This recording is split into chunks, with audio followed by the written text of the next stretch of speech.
I'd like to call the meeting to order. If we could have a moment of silence.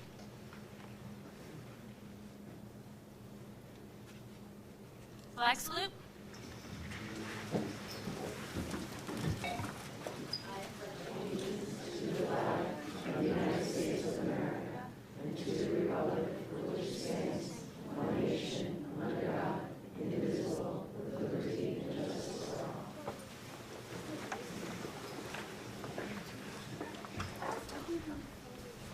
In accordance with the provisions of the Open Public Meetings Act, a public notice of this meeting has been sent to board members, all district schools, the Herald News, the Suburban Trends, the Record, the Messenger, West Milford Town Hall, the County Superintendent's Office, the Board Attorney, Cablevision of Warwick and West Milford TV 77, and posted in the Administration Building. Copies of the board meeting calendar resolution were provided to all local media, Town Hall, Township Library, and all district schools. Roll call, please, Mrs. Pataglia.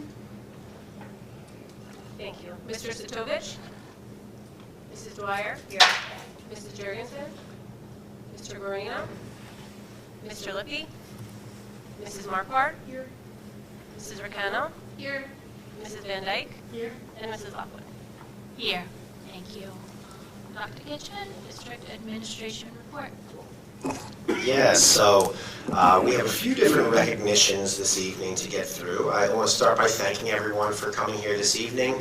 I know you're not here for all of us. You're here for some of our recipients of some awards this evening in our audience. And I want to thank you all for your flexibility in coming 1 week later than you had originally planned. Obviously it was not our intention to reschedule this meeting, but we really appreciate you all being here. We are going to start with the Posters for Peace contest. We have a representative here from the West Milford's Lion Club, Mr. John McCarthy. Come on up and share your awards.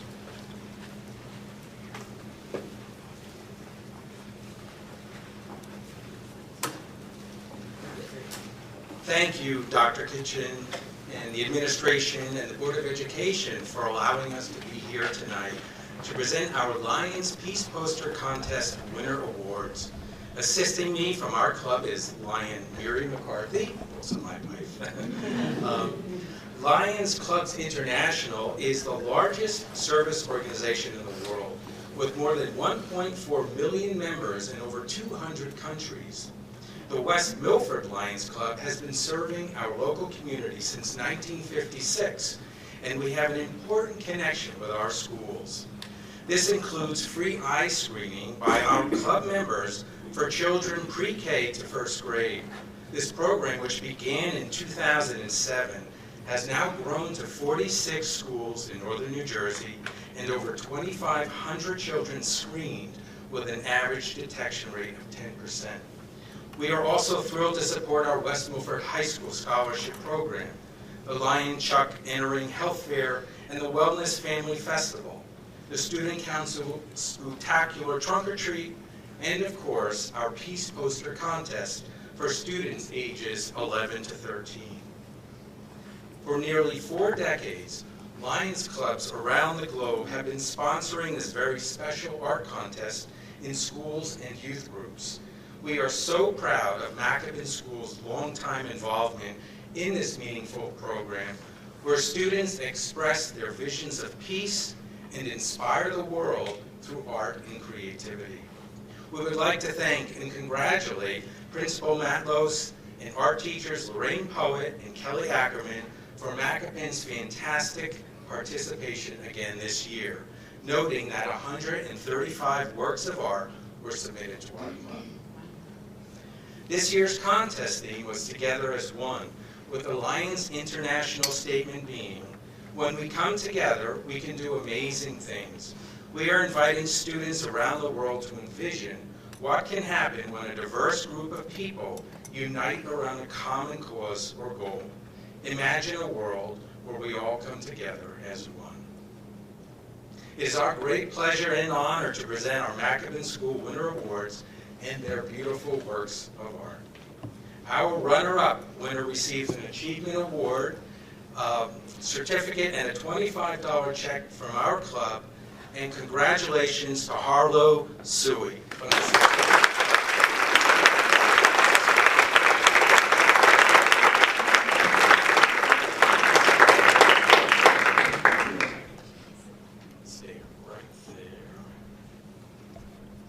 And our first place winner receives an Achievement Award certificate and a $50 check from our club. Congratulations to Dayanara Sanchez from the 7th grade.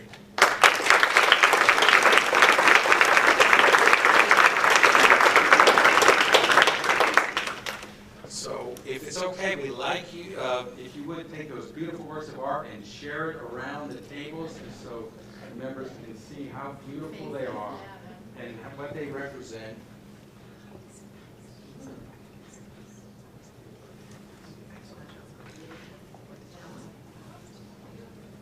And would it be okay in your schedule to have a photo taken here with all of you as well? Absolutely. Yeah. So, girls, why don't you come right up to the front of the table here, and we'll get our board. We're going to invite the families as well to join us. Absolutely. Yep. Can I get one of our principals just to come snap a quick pic for us? Dr. Mallow. Dr. Mallow.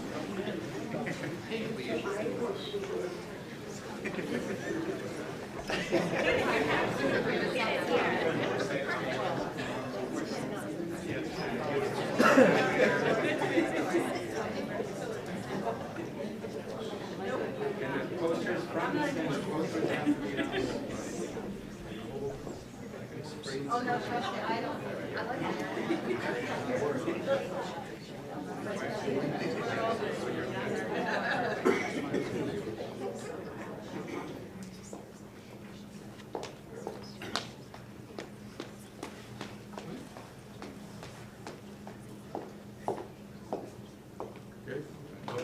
Stay there, stay there, stay there, stay there. Okay. I want to be here.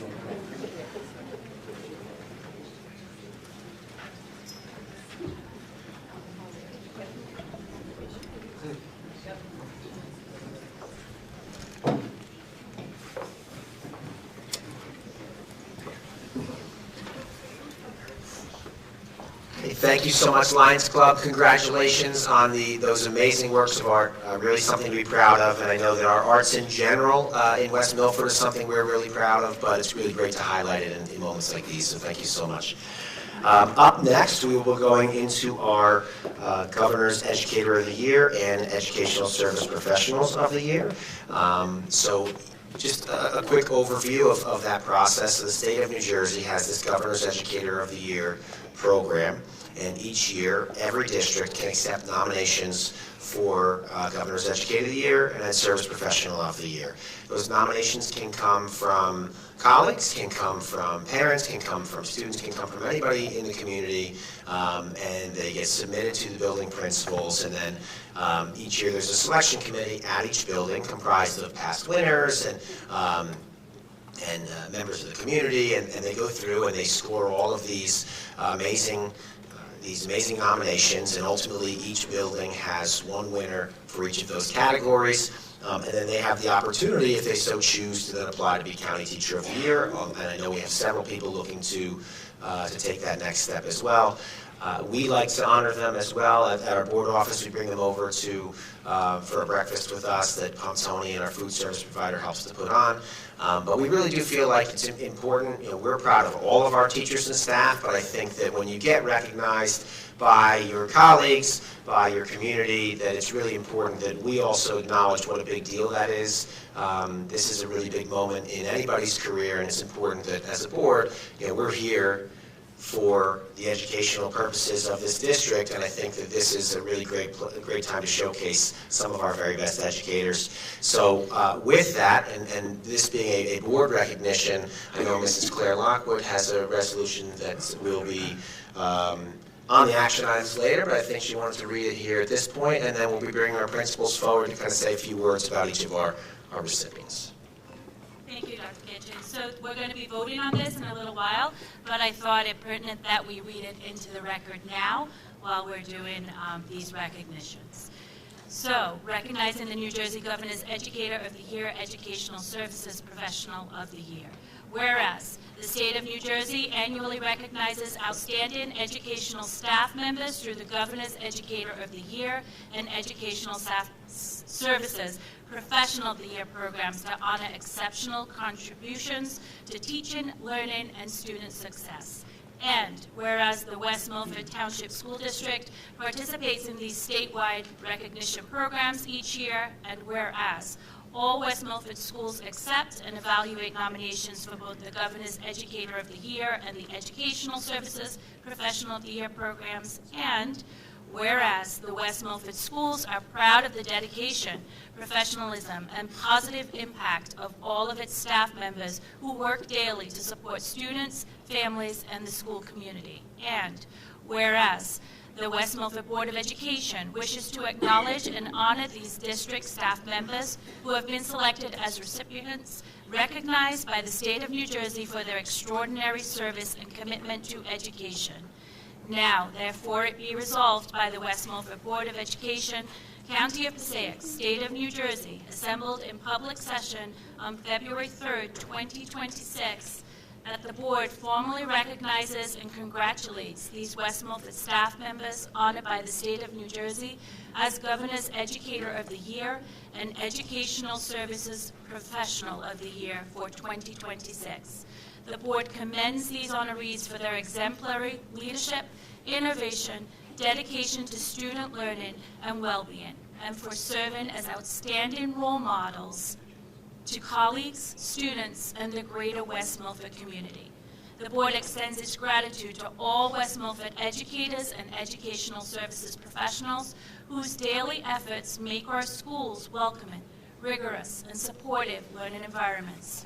The board directs the superintendent to publicly acknowledge the honorees on the district website and the district communications. Present a copy of this resolution as a token of appreciation to each honoree on behalf of the board, and share information about the honorees and their accomplishments with the school community and local media. The board encourages all members of the school community to join in celebrating these honorees and to continue supporting efforts that recognize and uplift outstanding educators and educational services professionals throughout the district. Be it further resolved that a copy of this resolution be included in the official minutes of the West Milford Township Board of Education, which we just read in. So having said that, we will move forward now with our, so again, I think we all know that it takes a great deal of effort and commitment from a lot of people to make a district what it is. And this is one way of recognizing and thanking the one part of our district, right, that really does connect with our students and make our district who we are. So thank you all. Thank you. So what we're going to be doing now is our principals will be coming forward to say a few words about each of our recipients. I guess we'll go both people from each building at a time. Right? Matt, you want to kick it off? All right, come on up.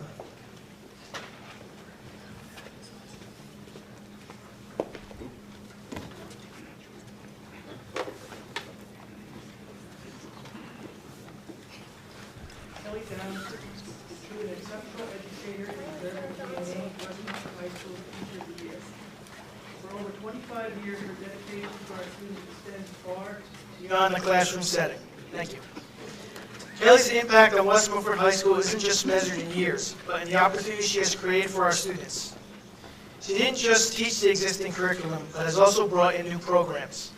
The thriving AP Computer Science Principles and Computer Science Discoveries program exists here because of her vision and her initiative.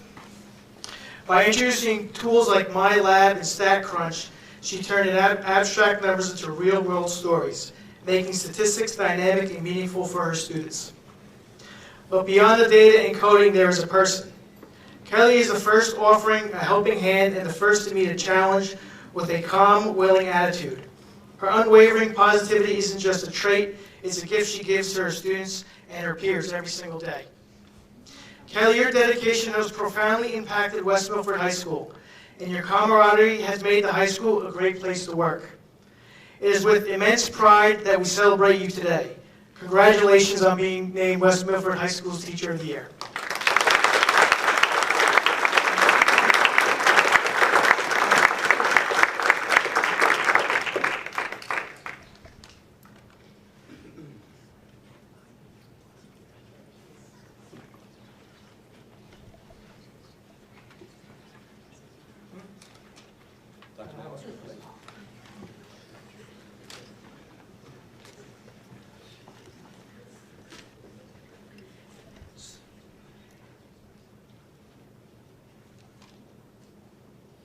Good evening, everyone. It is my pleasure, and actually honor, to award the Educational Service Professional of the Year to the one and only Becky Paulson. Come on up. All right. So I want to read the nomination letter that I received for you.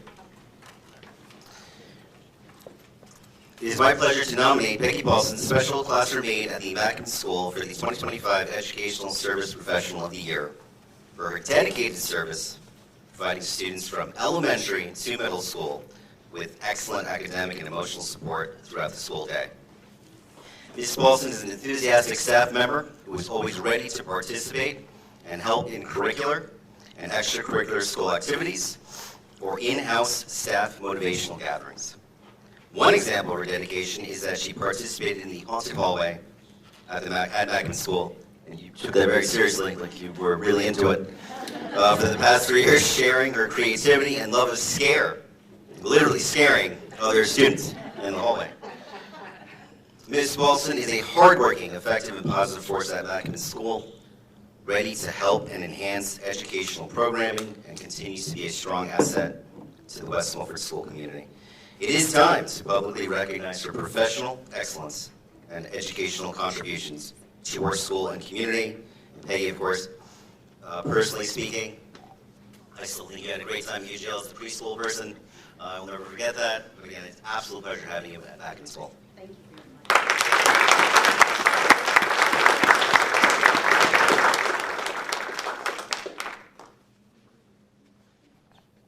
All right, our second winner for today is our Governor's Educator of the Year, the one and only Diana Pavona.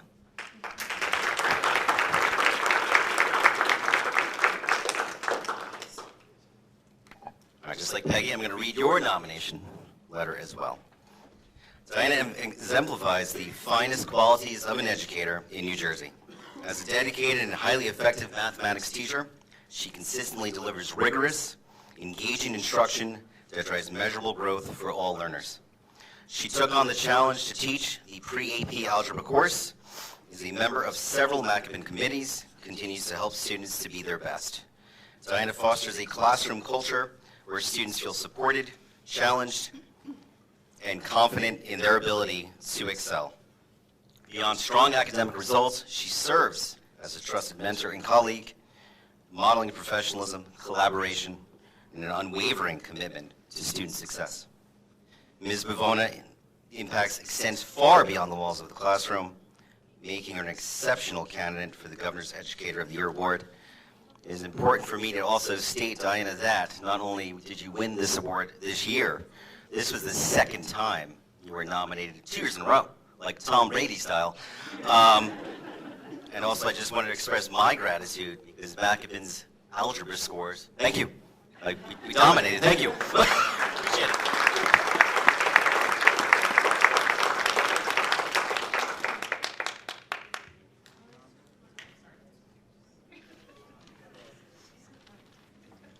On to our elementaries. Who wants it first? Alpha order. Here we come. A. Good evening. Can you hear me or do I need to this up? It'll be okay? Okay. Okay, so first I'm going to honor Wendy Becker. She's in the back. Come on up and stand near me while I talk about you. And give me a hug first.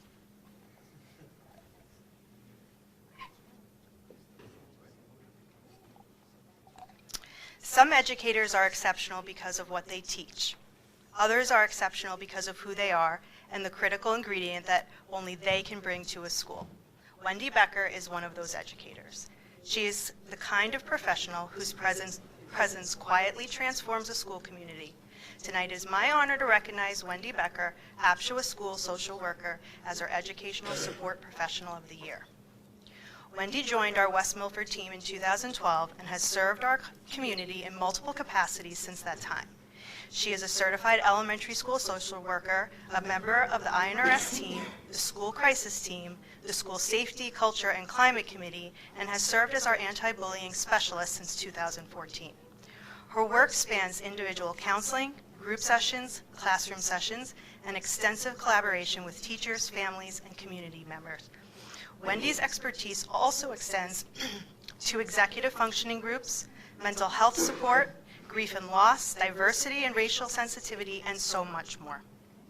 But titles and committees only tell part of Wendy's story. Having a master social worker like Wendy in your building is like having a quasi-administrator by your side. Someone who can proactively guide, intervene, and support before situations escalate. Wendy's calm, quiet, and deeply supportive demeanor make everyone around her, students, families, and staff, feel seen, valued, and guided in exactly the right direction.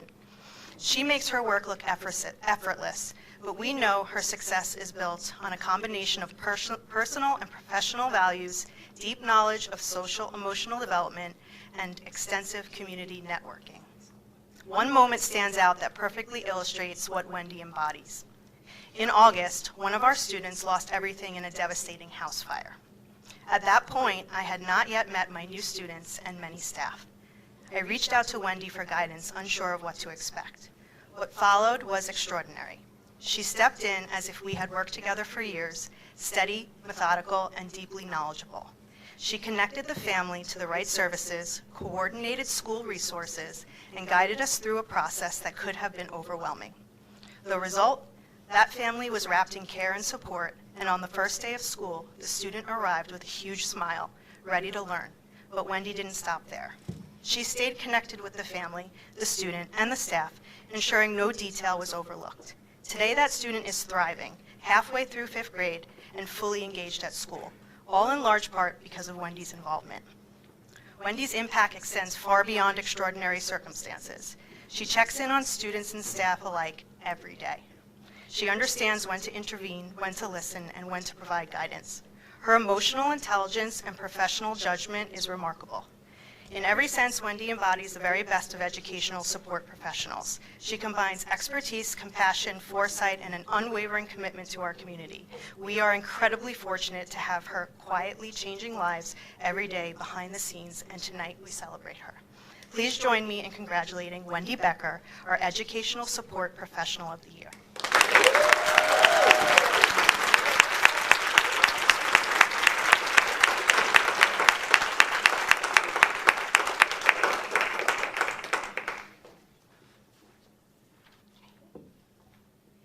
And now I'm going to speak about Chris Rodek. Would you like to come up? She is my Teacher of the Year.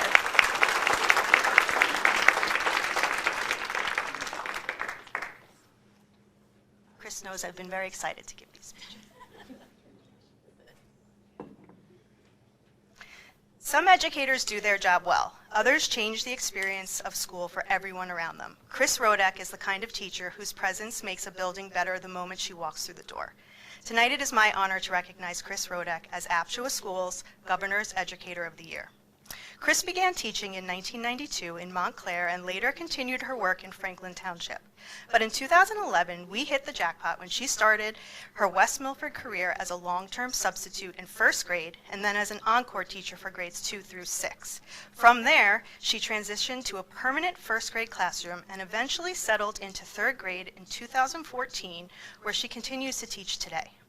Chris has it all: expertise, adaptability, deep commitment. But what truly sets Chris apart is the way she takes full responsibility for the students in her care. She does the hard work, the behind-the-scenes work of studying data, observing students closely, and adjusting instruction in real time to help each child succeed. Just as importantly, she creates a classroom where students feel valued and essential, where they know the community doesn't work without them. And because she knows her students so well, when a need arises beyond the classroom, Chris is a thoughtful, credible, and tireless advocate. One of the first things you notice about Chris is her energy. You can often hear her laughter in the hallways, and it's no coincidence. She is typically the first teacher in the building and the last to leave every day. Beyond the school day, you'll find her running a club, SOARs, board games, bug club, robotics, just to name a few, and these clubs don't just fill, they sell out. And in the event a parent is running late for club pickup, you'll find Mrs. Rodek sitting in the hallway with that child working on homework or engaging in meaningful conversation that makes the minutes fly by. And she doesn't stop there. You'll also see her at PTA meetings and after-school hour functions, always looking for ways to serve our students and strengthen our community. When I began this role over the summer, you would have thought Chris was on the payroll year-round. She was in the building regularly, bringing in new materials for her students, clearing out old materials, and preparing her classroom with care. From the very beginning, she welcomed me with warmth and generosity and always the most interesting conversation. During one of our first talks, we found ourselves discussing science, and she casually shared that one of her goals this year was to learn how to tan a hide. And that's Chris, curious, intelligent, and never dull. In a relatively short time, it became abundantly clear to me that Chris Rodek is a master teacher, a trusted colleague, and a tireless advocate for children. We are incredibly fortunate to have her teaching the students of West Milford. She represents the very best of our profession, and I can think of no one more deserving in this recognition. Please join me in congratulating Chris Rodek, Apshawa Schools Governor's Educator of the Year.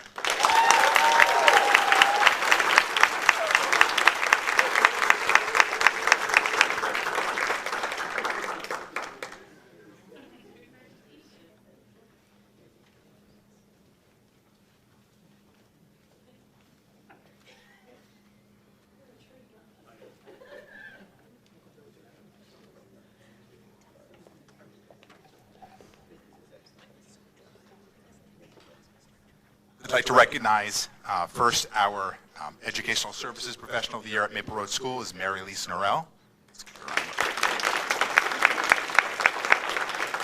Mary Lisa, our school nurse, could not be here this evening, but I'm excited to share some information about her. Mary Lisa and I share a love of basketball. It is because of this shared hoops affinity that I can unequivocally say that she is a slam dunk as a school nurse. One might say that she is the Michael Jordan of school nurses. Mary Lisa attacks each day with an unbelievable work ethic and an innate compassion for students. Along with her day-to-day responsibilities of treating students' physical and emotional wounds, Mary Lisa manages many diverse and complex student medical needs. All the while, she is constantly communicating with students, staff, and parents to ensure that all of these medical needs are thoroughly cared for and supported. Mary Lee stays current with her nursing practice through collaboration with other school nurses, ongoing medical research, and her continued role at Hackensack University Medical Center. To continue the basketball metaphor, witnessing her medical expertise is like watching Caitlin Clark drain a bunch of three-pointers. It looks effortless, but these types of skills are developed through years of hard work and determination. I could not be more proud to work alongside such an amazing school nurse that gives so much to our school community, and I'm truly honored to recognize Mary Lisa Norell as our 25-26 Educational Services Professional of the Year.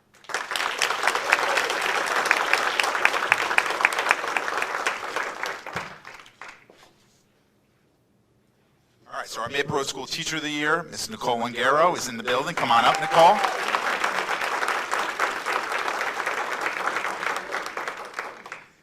The absolute best part of being a school principal is witnessing and supporting the growth of students and teachers.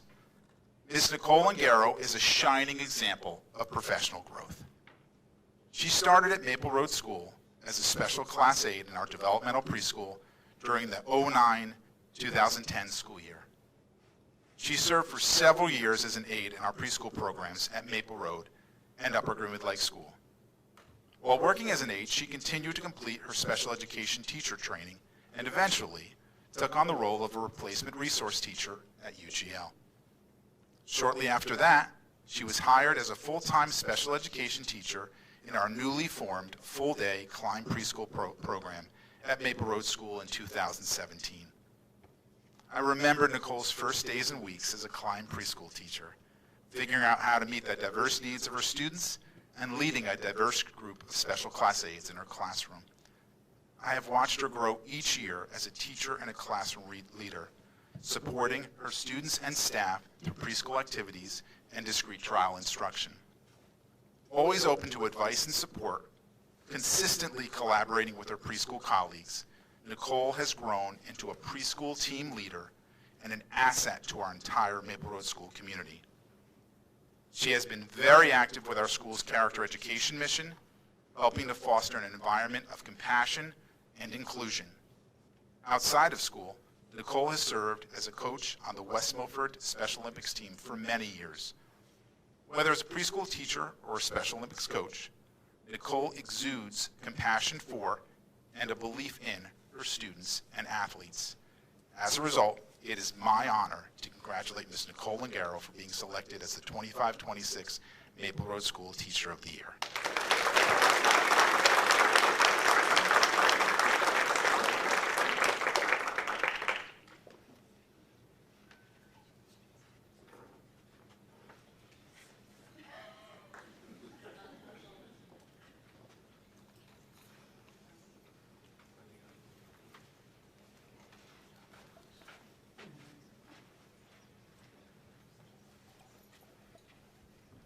All right, good evening, everybody. So for Marshall Hill, we'll be recognizing the Educational Services Professional of the Year first, and that is the one and only Miss Janet Scales.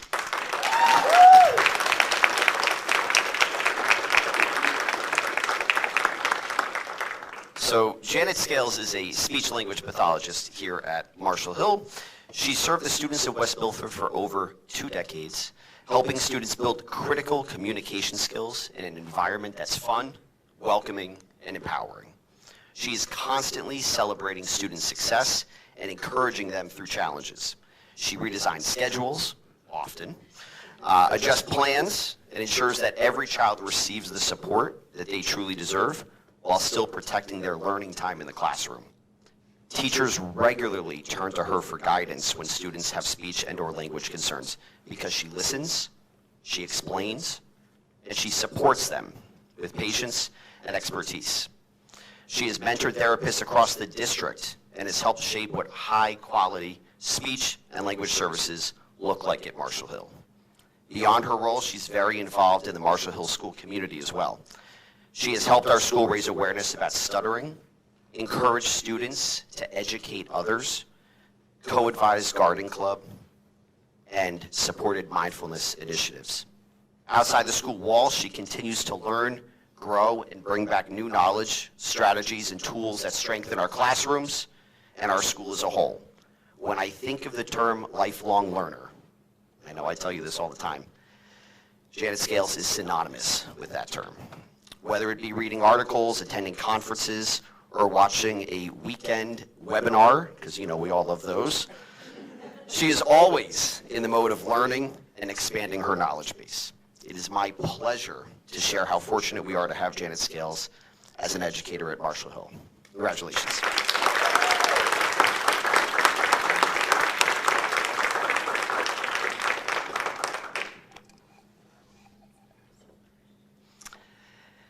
And now we have our Teacher of the Year, Mrs. Melissa Berg.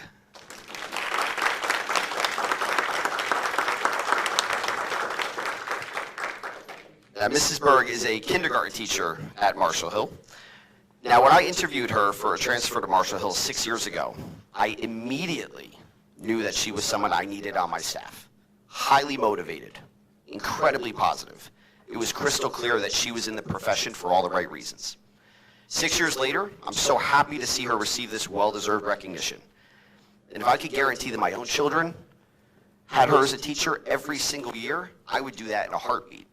That alone is probably the greatest testament I could give to her qualifications and her impact as an educator. When you walk into Mrs. Berg's room, it's immediately evident that it is a place filled with learning, laughter, and inquiry, all the things that make a model classroom. She has created a warm, welcoming environment where students feel safe to take risks, grow, and become their very best selves. When our youngest learners face challenges, she meets them with calm, patience, and unwavering support. Mrs. Berg is also an outstanding example of a teacher who is willing to do whatever it takes to ensure student growth. She consistently seeks out and implements effective strategies with fidelity, closely monitors data, and ensures from the moment students enter her classroom to the day that they leave, they make tremendous progress. Beyond the classroom, Mrs. Berg is deeply involved at the school level. She runs clubs, participates in math and reading nights, serves on various committees, and helps organize our Character of the Month recognitions. She understands that a learning community extends beyond the four walls of the classroom and includes our school, our families, and our broader community. I am truly grateful to have her on my staff.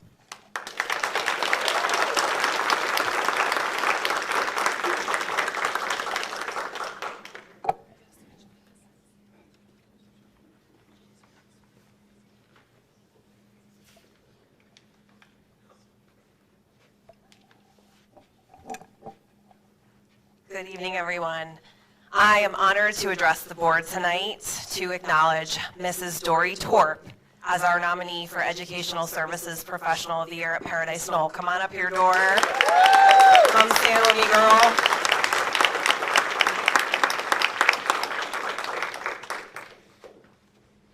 It has truly been a joy to become acquainted with Mrs. Torp on both a professional and personal level. Observing her work with the climb students has not only highlighted her exceptional dedication, but has also significantly contributed to my own learning and growth within our program. During any observation of Mrs. Torp working with students, her genuine care for their social, emotional, and academic development is immediately evident. She consistently demonstrates compassion, attentiveness, and a nurturing presence that helps create a safe, supportive, and structured learning environment in which students can thrive.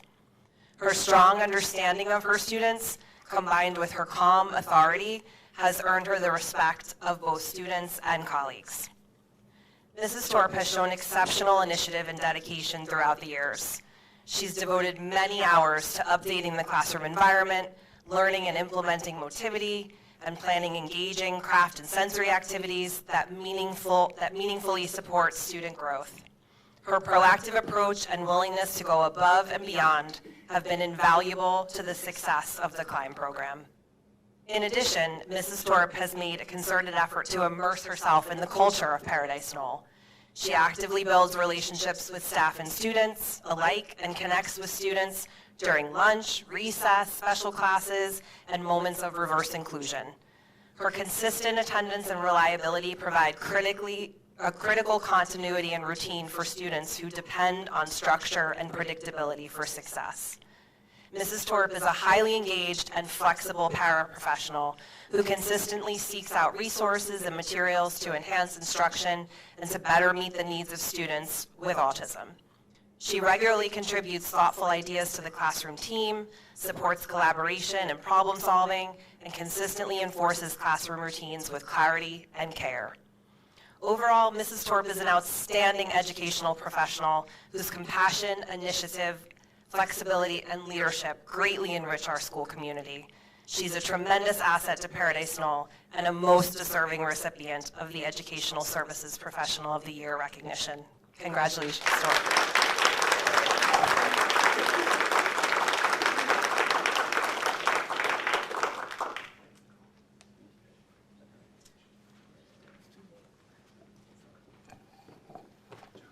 Again, I am honored to address the board tonight to acknowledge Mrs. Kelly Frasca, this year's distinguished recipient of the Teacher of the Year Award.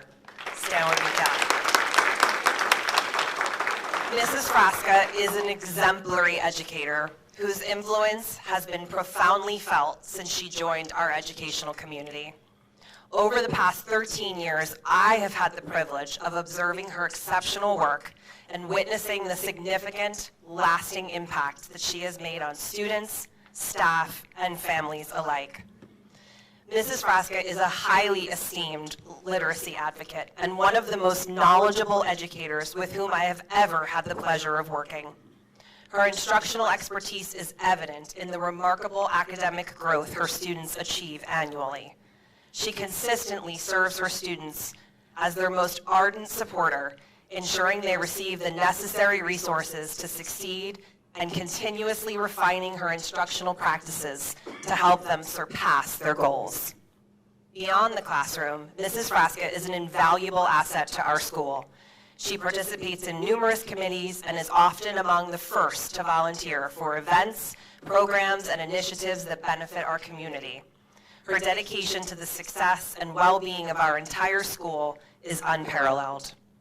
In her personal community, Mrs. Frasca is equally involved, serving on the boards of her son Logan's sports teams, organizing wrestling tournaments, and both managing and participating in fundraisers. Her exceptional organizational skills enhance her effectiveness, especially during a time when educators face an increasing array of responsibilities. Mrs. Frasca remains consistently prepared, thoughtful, and fully engaged in every aspect of her professional duties, setting a high standard for all. Currently, in her second year of the rigorous Orton-Gillingham certification process, Mrs. Frasca pursues this training not for personal accolades, but from a genuine passion for literacy and a deep commitment to her students. She eagerly shares her growing expertise with colleagues, thereby enhancing instruction across the school.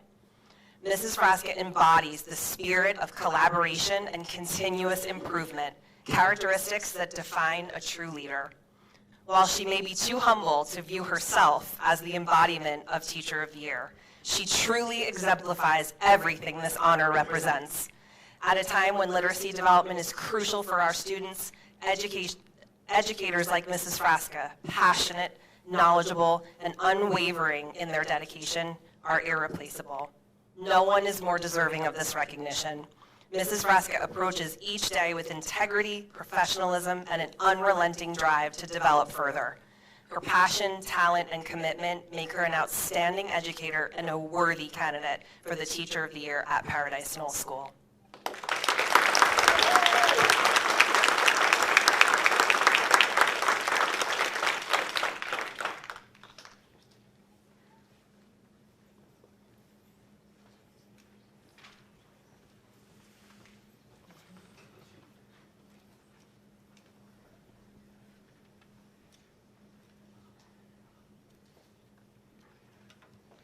Good evening.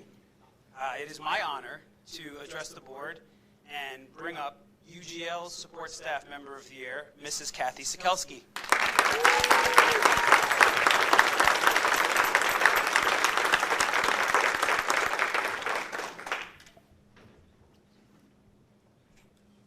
It's my honor to recognize Mrs. Kathy Sikelski as our Support Staff Member of the Year at UGL Elementary School. Kathy is an incredible professional whose dedication, compassion, and positive energy make her an essential part of Upper Greenwood Lake Elementary School community as a whole.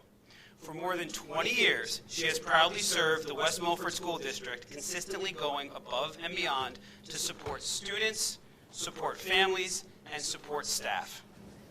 Her connection with her students is truly special.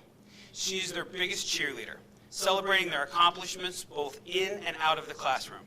Her students know that she is a safe, caring, and trusted adult who believes in them every single day. Families appreciate her communication and genuine care for their children's growth and happiness.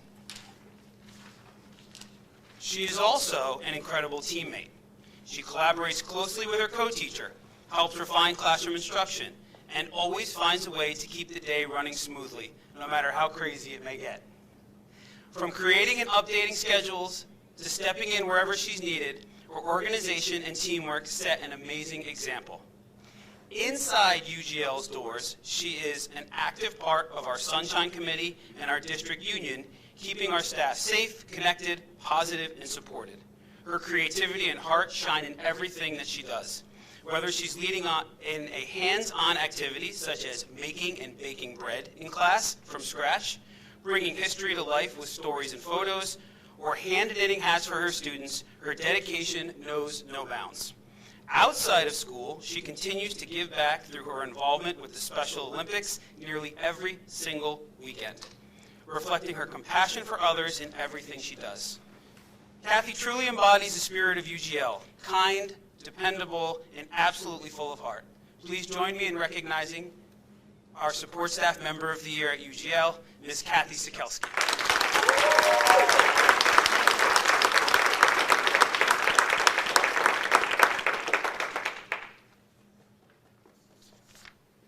One sec, don't get out of here.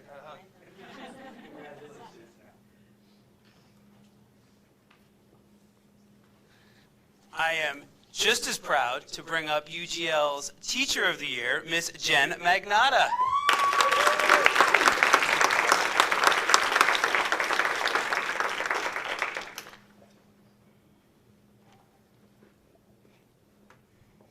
It's with great enthusiasm that I recognize Ms. Jennifer Magnotta, UGL's Governor's Educator and Teacher of the Year.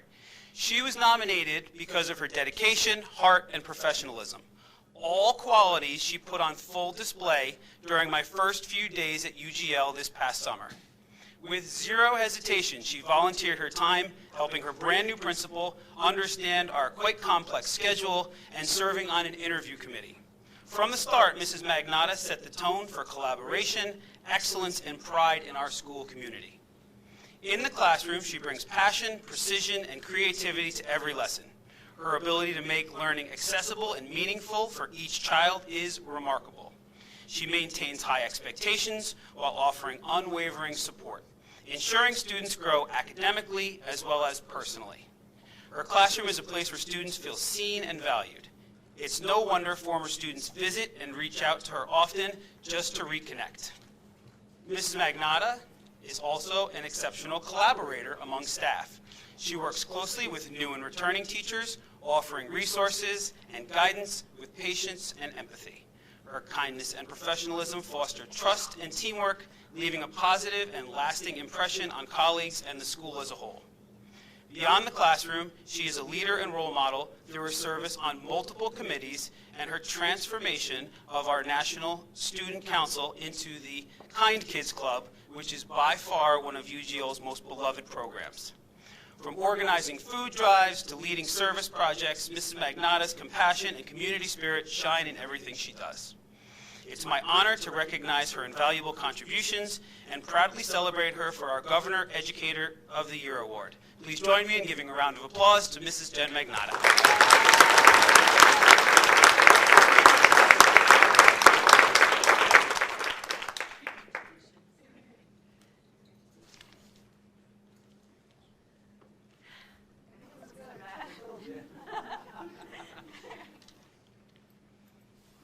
If we could have all of our recipients, principals as well, why don't we come up for one big photo up front?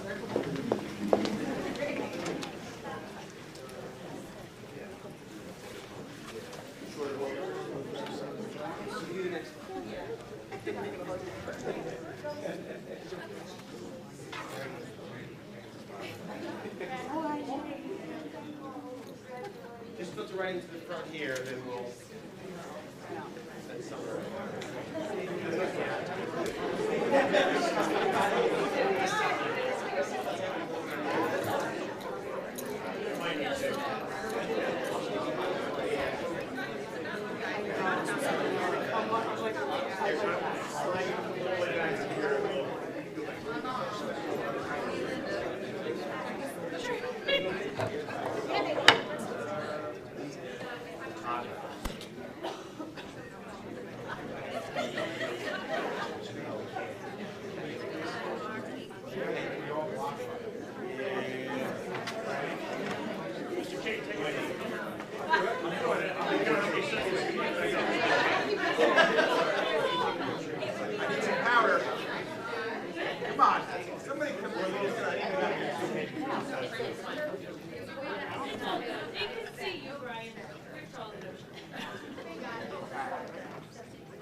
I see her.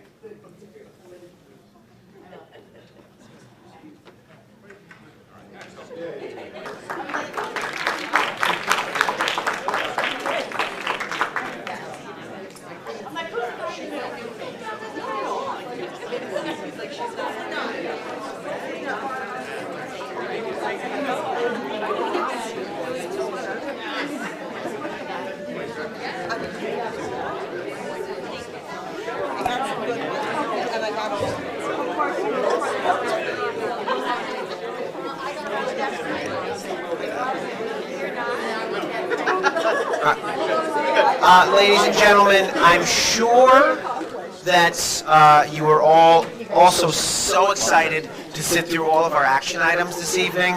But for those of you who may just not quite be able to make that work, we're going to take a brief break here. I want to just one more time say congratulations to all of our recipients here this evening. Again, thank you for everything you do. Our breakfast that we get to do has quickly become one of my favorite days of the whole year, and it was really nice to sit with all of you. Congratulations to everyone. If you want to stay, great. If you'd like to step out, you're welcome to do that as well. I don't know anything about nails, except my daughter gets ones that are just about that big. Recognize our poster winners. That is not the only recognition that we have here this evening. It is also School Board Recognition Month. So while you are all here recognizing others, it is also important that we recognize you. So I have a resolution to read, not quite as long as the resolution Claire had to read, but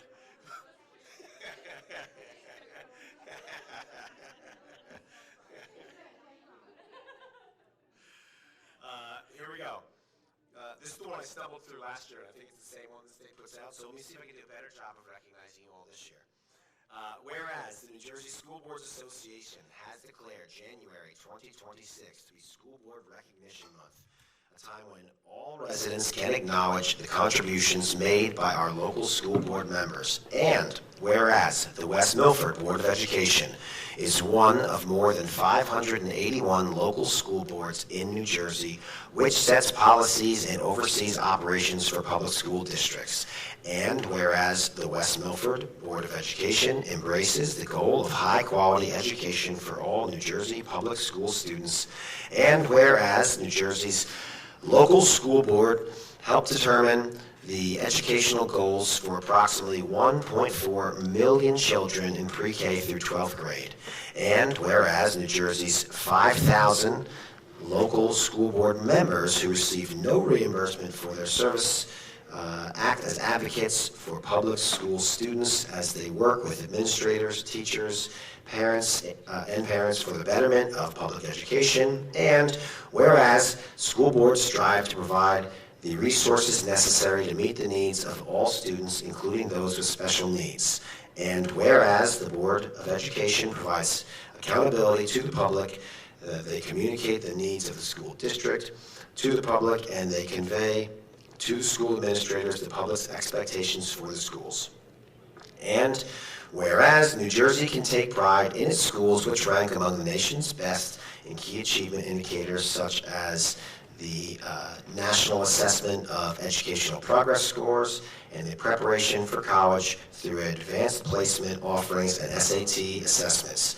Now, therefore, it be resolved, the West Milford Board of Education does hereby recognize the service of local school board members throughout New Jersey as we join communities statewide in observing January 2026 as School Board Recognition Month, and be it further resolved that the West Milford Board of Education urges all New Jersey citizens to work with their local boards of education and public school staff towards the advancement of our children's education. Thank you all for everything that you do, and that concludes our recognitions this evening. Up next, I'm going to turn it over to Marina Petrosillo, our student representative. Hello, Board of Education members and members of the community. I am Marina Petrosillo, Student Council President, and I have some of the latest news from the high school. Just to catch up on some holiday happenings before the break, congratulations to Miss Sally and her students for winning first place in the Holiday Door Decorating Contest. Their theme was a combination of Frankenstein and Christmas Vacation, and Miss Sally's class was awarded gift certificates from the Cove graciously provided by Miss Kathy Mendez. There was a number of great doors decorated this year, and congratulations to all teachers and rooms who spent time an effort to spread holiday cheer before the break. The Guidance Department held their annual on-site decision day on December 11th. This tradition, which has been held for over 30 years, was attended by over 25 colleges and universities and trade schools. 87 senior students participated in the event, which resulted in 262 acceptances with another 30 pending acceptances. Along with these acceptances, 61 scholarship offers were made, totaling more than $200,000. The Guidance Department also held Financial Aid Night on Thursday, January 15th. The presenters spoke to parents about preparing for the financial side of post-secondary education.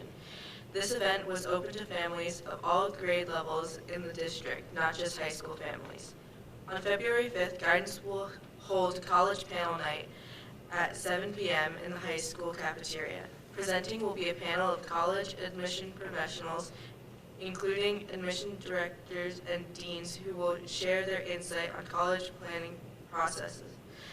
The panelists will represent their own institutions but have worked in many colleges and universities and will offer broad and practical advice to students and parents about the application process, admissions decisions, and the next steps in the college process. Senior superlative voting is currently live and will end February 27th. If they haven't already, seniors should check the form for voting on the Class of 2026 Google Classroom page prior to the end of February.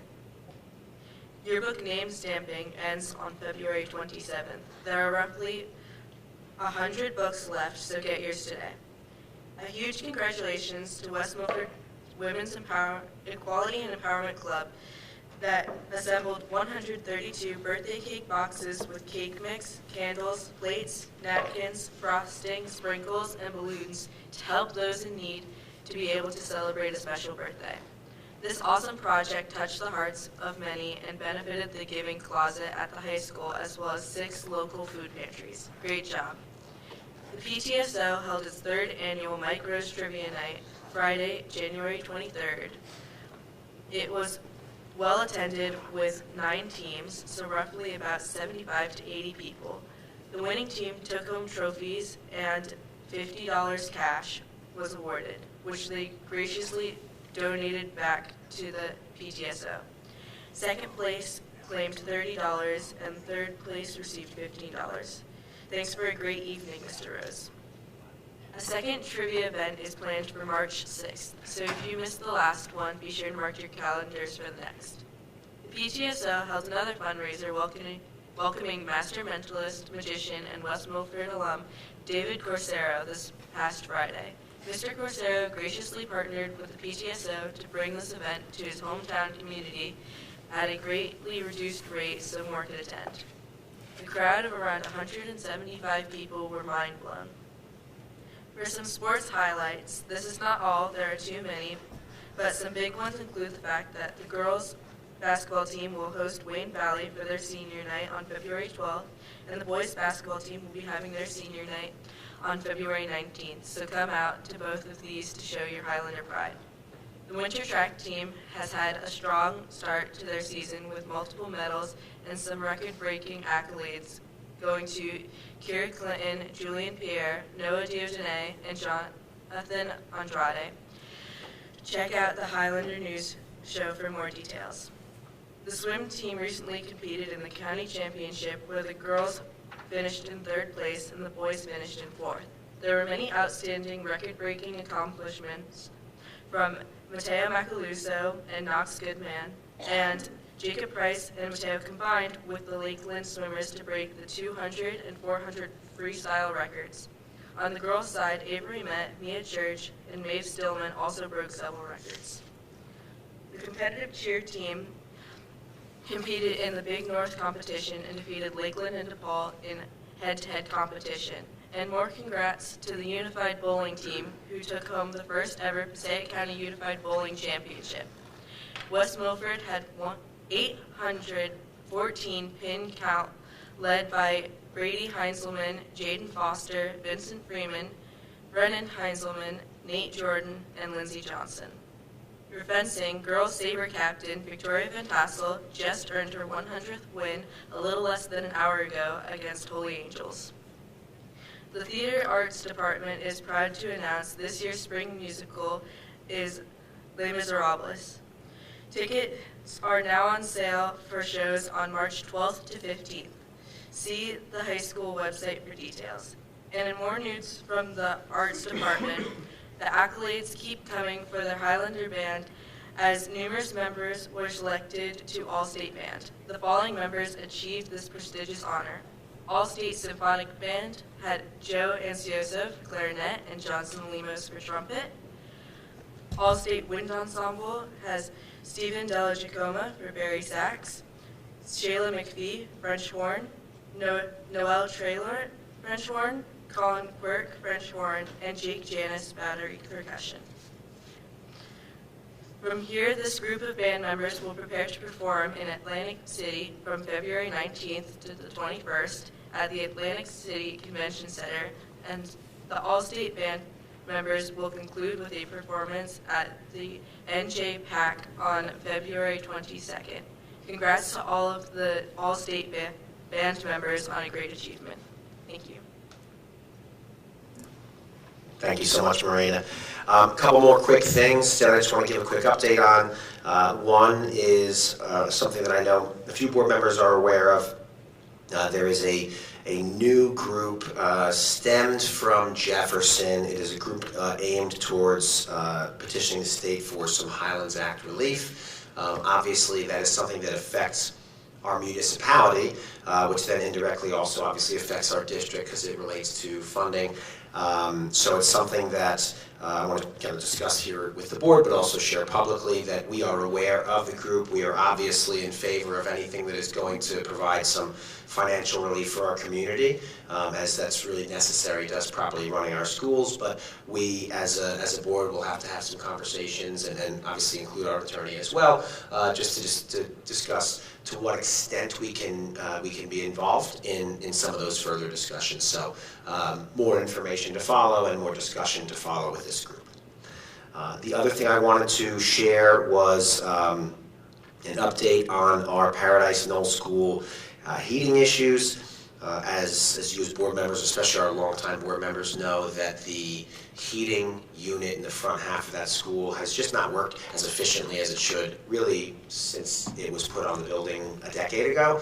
That has not been a problem most of the time, but in extreme cold spells it has been a problem, just because it can't quite produce heat as efficiently as it needs to. This most recent cold spell obviously is something that really especially highlighted that issue because it's been very cold the past couple of weeks. So it's not because it hasn't been getting addressed, it's been regularly getting addressed. We've had local contractors coming out pretty consistently for the past several years to try to work on the unit. As of April, our local contractors are now refusing to work on the unit because that particular brand and the parts that are available, they're not interested in doing so. So in the fall, we did make contact with the manufacturer who is based out of Sweden. They put us in touch with a US-based distributor of those units. We've had them come out several times to try to work on it to improve its performance. Has not been tremendously successful. As you all know, it's something that's gone on to our long-range facility plan, but in the meantime, this cold spell has been a problem. So what we were able to do today was we were able to secure a supplemental heater through United Rental. Kind of similar, if you remember last year, or I guess it wasn't last year, I think it was the fall when we had the power outage at Marshall Hill. We had to bring in a whole building generator and then back wire to the building. So sort of similar to that, but we were able to bring in a supplemental heater. It sits out in front of the building right now, runs down through our ductwork and is blowing significant hot air in that front hallway. I was able to be there this afternoon, and it is a lot warmer than it was, borderline hot in the hall while we're trying to get all the doors open and get it into the classrooms as well. But it is it's not a permanent solution, but it is a perfectly appropriate and safe solution for now as we get through this this cold spell, and then we'll see what the plan is going forward as far as long-term. But just wanted to make sure that it was something that I shared out with all of you, because you know that it has been an issue, but it's really been highlighted with the temperatures recently. And if you're looking at the long-range forecast, we anticipate it continuing to be an issue for another week or so, and we just needed to do something. Our staff did a great job of trying to manage it and adjusting dampers and prioritizing heat to the classrooms of that need it most. But it can't keep up when there's no warm days to help it rebound. So anyway, that's where we're at with that.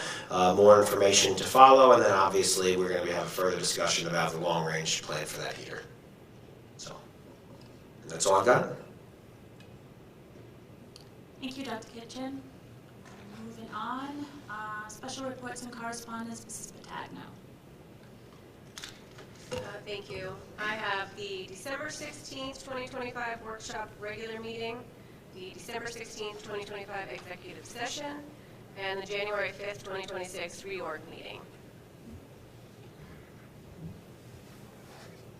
Could I have a motion? I'd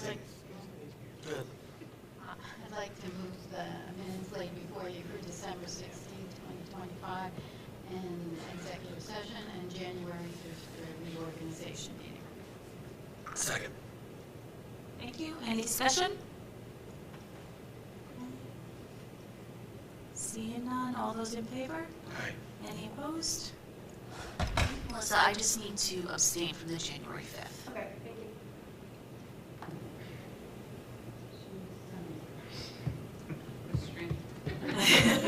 And speaking of January 5th, the President's report. So the only thing that I really have to update, I'll keep it brief, was in regards to our Vice President. So at the last meeting, which was our reorg, we obviously, for those that watched or have kept up to date, we decided, it was the board's consensus that they would like to see Mrs. Ricano be the VP moving forward. Unfortunately, she was not here. She was stuck in Curacao. The attorney and the administration sent the letter to the county superintendent, and she was approved as our VP. So I would like to officially welcome Mrs. Ricano as our Vice President for the upcoming school year. And anything you would like to say on Mrs. Ricano, or I know you didn't get to say anything, but. I just want to say thank you to all of you guys for entrusting me with this again.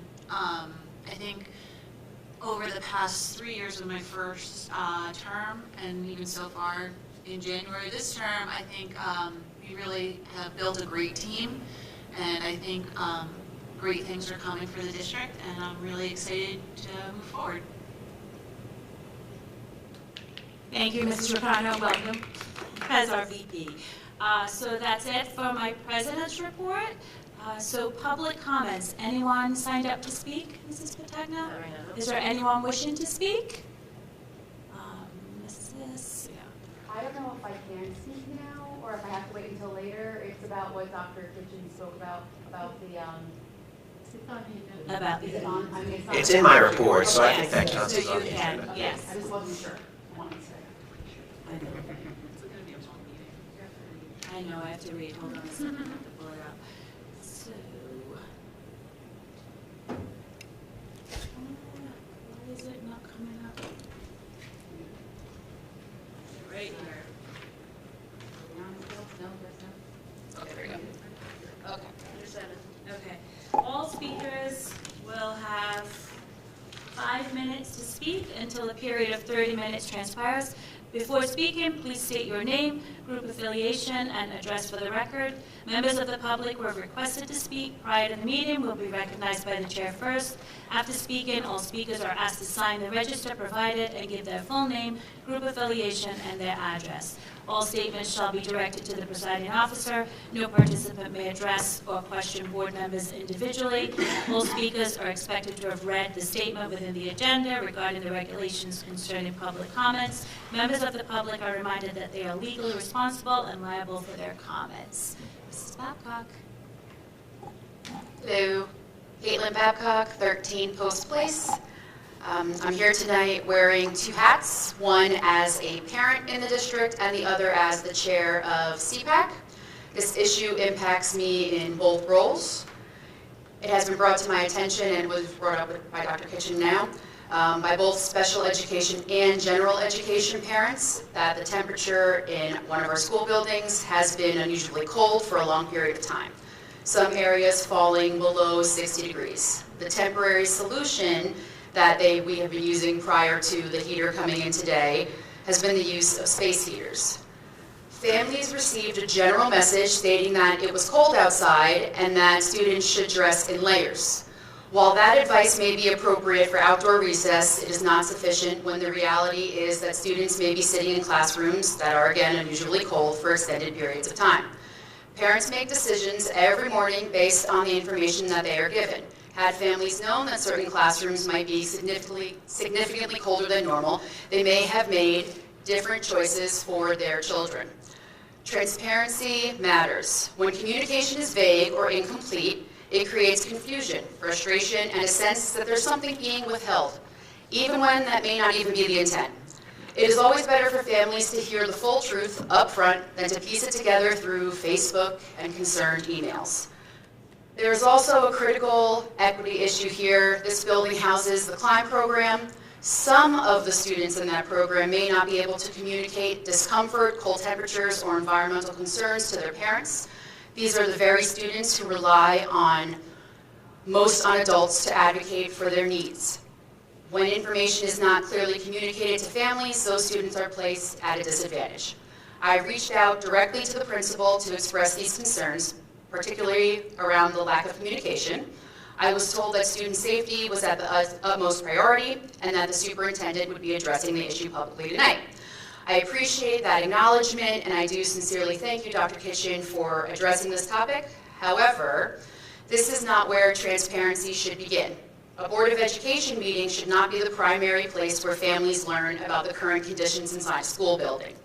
While I fully understand and appreciate that conversations about long-term solutions should take place in committees and administration meetings, and while updates on progress are certainly welcome, the initial and most critical communication about the day-to-day state of a building must come directly from building administration to that building's community. Families should not be learning about significant environmental issues after the fact or indirectly or at a public meeting. I was particularly troubled when just 2 hours after being told this issue would be addressed, a building newsletter was sent to families with no mention of the heating issue at all. If safety is truly a priority, then communication must reflect that priority consistently. I also remain concerned about the use of space heaters, I guess no more right now, but while I understand the need for temporary solutions, it was not clearly communicated whether these heaters that were used before were up to code and how they were being monitored or what safety precautions were in place. That concern was largely brushed over in the response that I received, and I believe families deserve clear answers. I also want to point out that this is not the first time that this issue has been raised. In January of 2024, I raised the exact same concerns. Cold classrooms, lack of communication, and the needs of students who may struggle to advocate for themselves. This was around the time where CLIMB started moving over to PK. At that time, the response indicated that the school would be adequately heated while acknowledging that the temperatures could fluctuate from room to room. Families were encouraged to send students in layers so that they could remain comfortable throughout the day. It was politically worded, but it was something, and I accepted it and moved on. But now here we are again, 2 years later, same issue, same concern, same parent advocating, same lack of transparency, and notably the same administrator. However, the only difference is while I remember this happening, we now have new parents who might not remember that happening 2 years ago and might not realize that this was an issue 2 years ago. What I'm asking for tonight is 2 things, well now I guess 1 thing. First, clear and transparent communication with families when building conditions are out of the norm. Second, an assurance that any temporary measures being used are safe, appropriate, and compliant with regulations. I am here not just as a parent, but as someone who represents families who may not feel comfortable standing at this microphone themselves. Thank you for your time, and I hope this leads to meaningful change rather than just another repeat of the same conversation 2 years from now. Thank you. Thank you, Mrs. Babcock. So just a couple quick things. One, it went out this afternoon, so you might not have seen it, but there is a direct communication to the PK community about this now that we have some updates for that. So there was a very detailed letter that came out from myself and Mr. Glenn today. And I do just want to address, so the state is pretty clear on some guidance on what is safe or appropriate for a classroom. So the classes where, so 63 degrees is kind of the cutoff where the state says, hey, below 63 degrees you should be looking to relocate classes.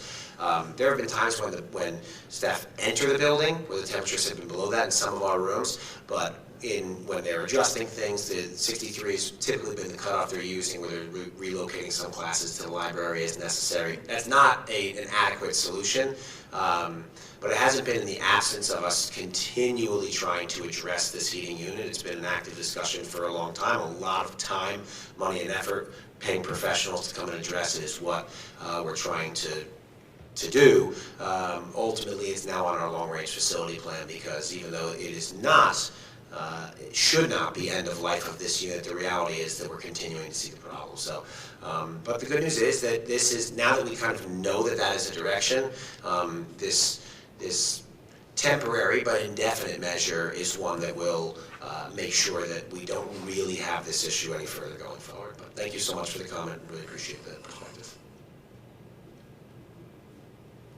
Anyone else wishing to speak? Second. All those in favor? Aye. Any opposed? Okay, so now we're going on to our ethics presentation and training with our attorney, Mr. Cudahy. Wrong here.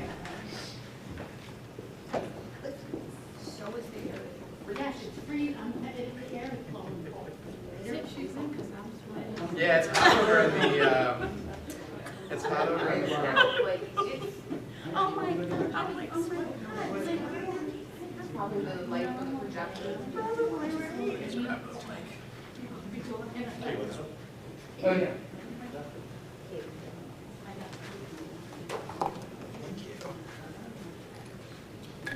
All right, so I'm not going to go over every single word that's on the slide. I'll share it with you all down the road, if not after the meeting tonight.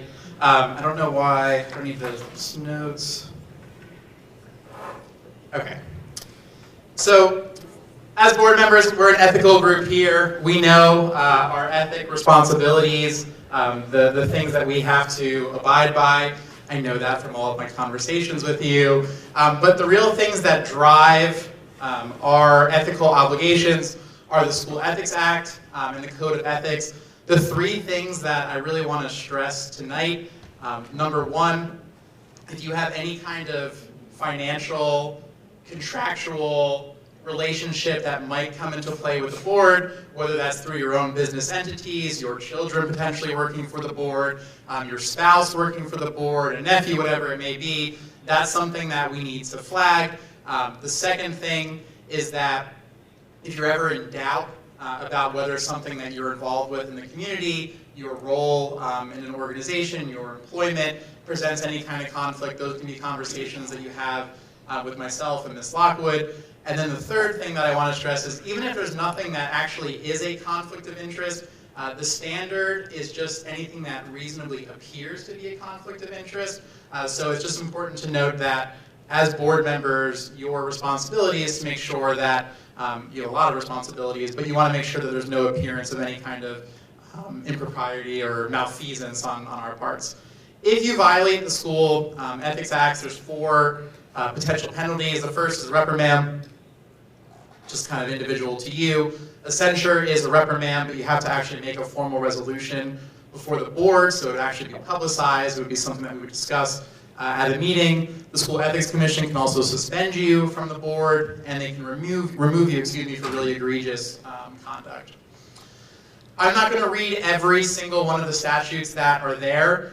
This one is the most important one, though, for us to consider. So you cannot have any direct or indirect interest in a contract or a claim. So a claim could be, let's say, I don't want to use an example where someone gets hurt, but I'm a lawyer, so that's what comes to mind. If you have, you're driving on the road and there's some kind of accident that you get involved with like a West Milford school bus, you can't serve on the board and also be suing the board for damages based on that accident. So don't have that happen to you would be the answer, but you can't have any claims against the board. I'll talk later.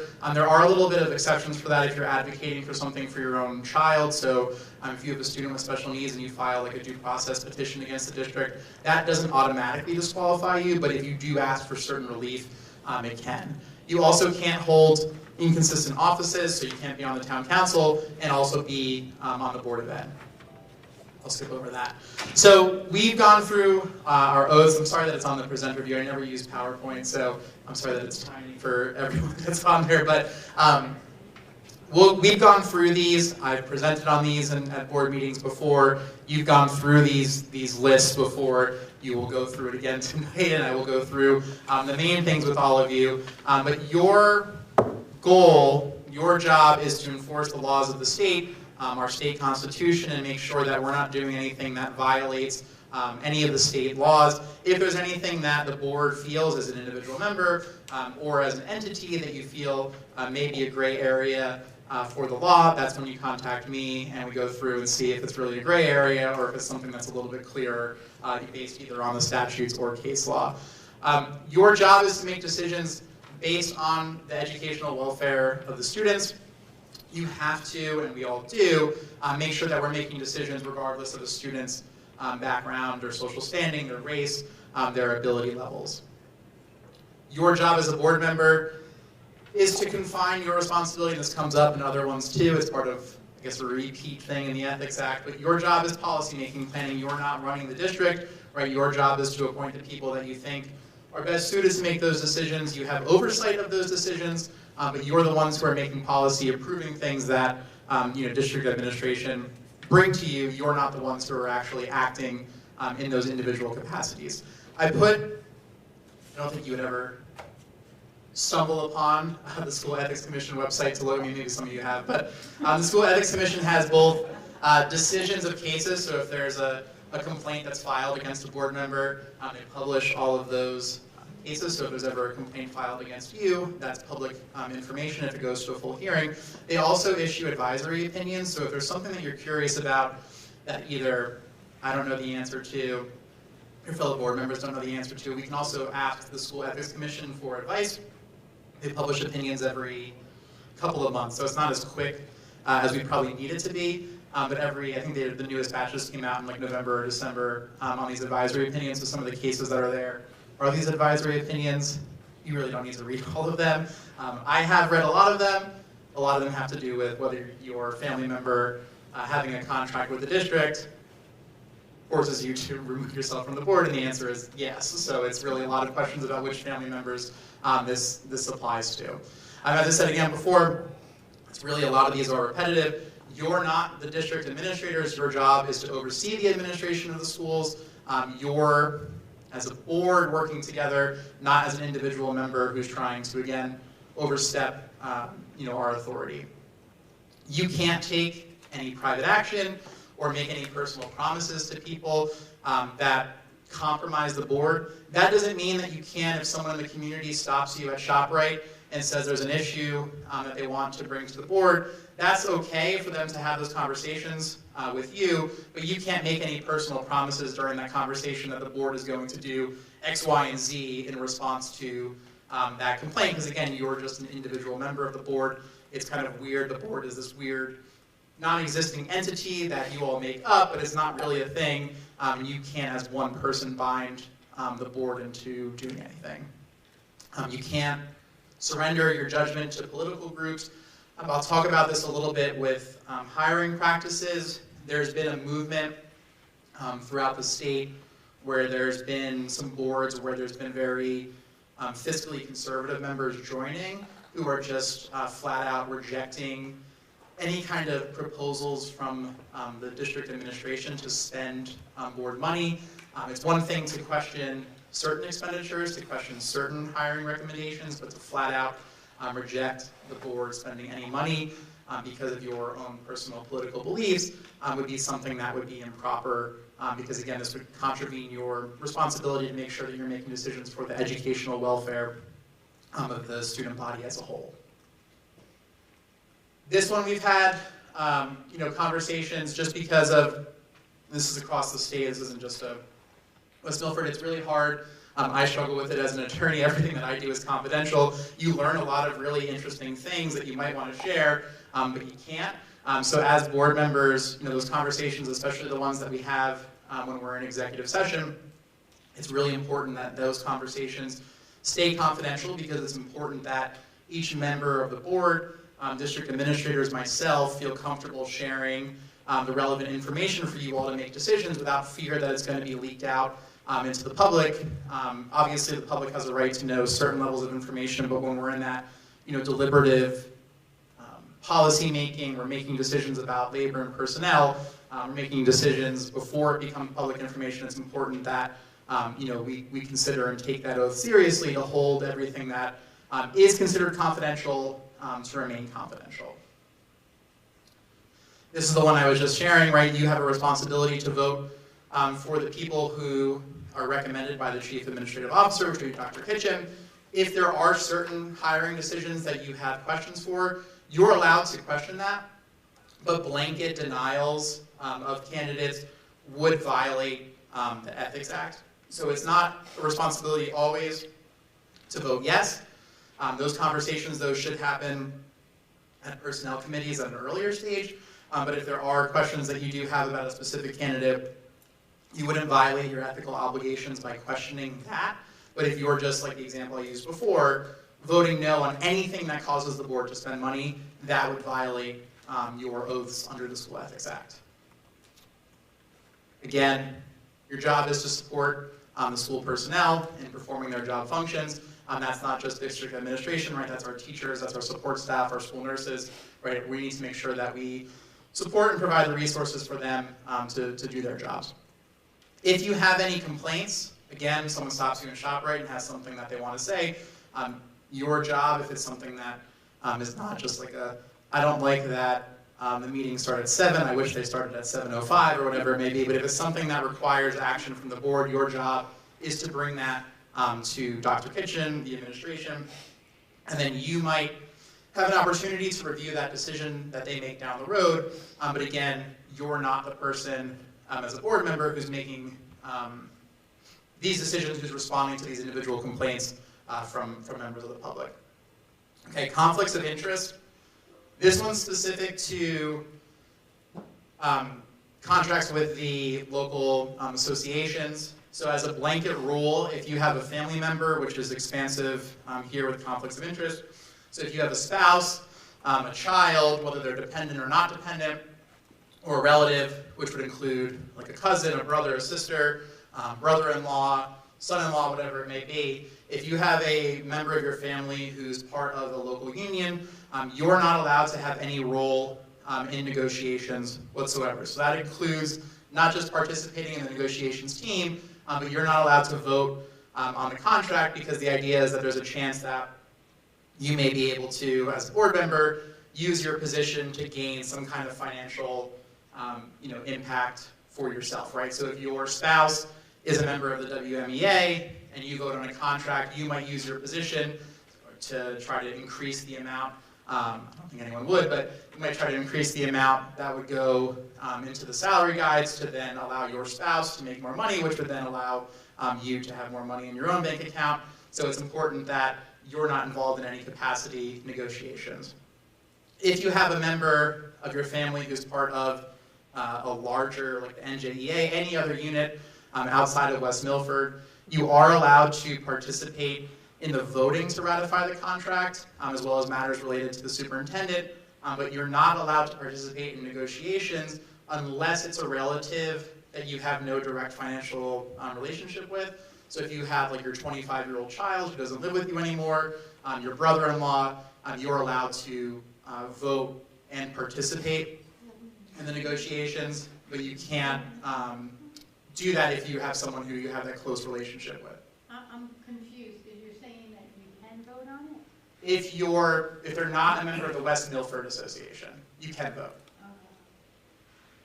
So if they're in the West Milford, so everyone on the left side, so there's like that X in that column, if they're in the West Milford Association, just no role in negotiations whatsoever.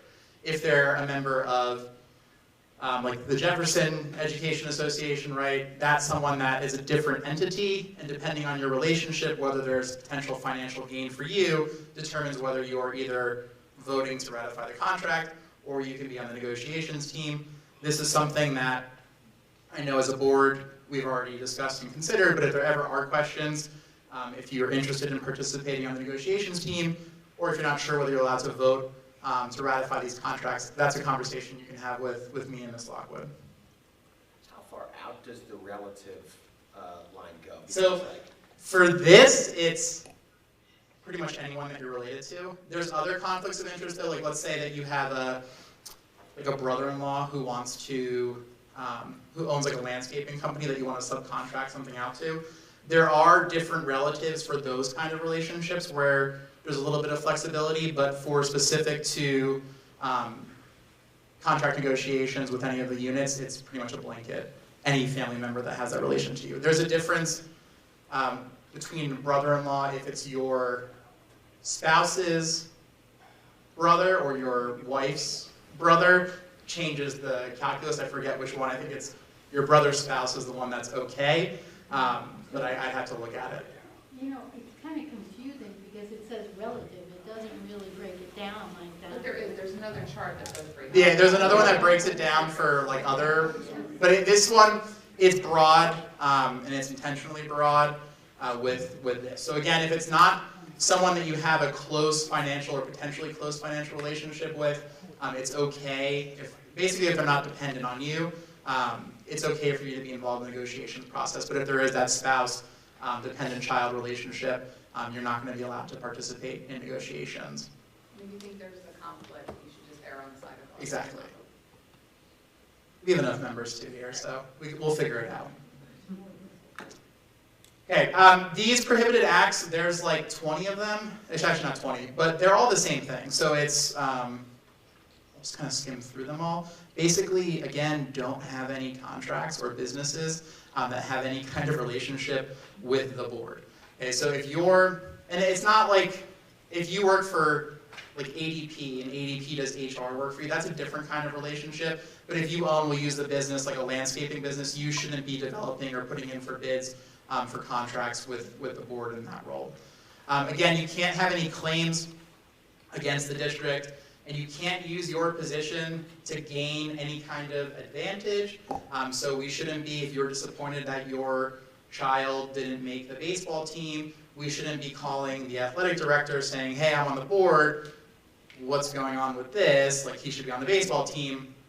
That would be something that would be overstepping, or having access to information that we use for our own gain based on our status as board members. We can't be doing that without violating the School Ethics Act. Same thing, same thing.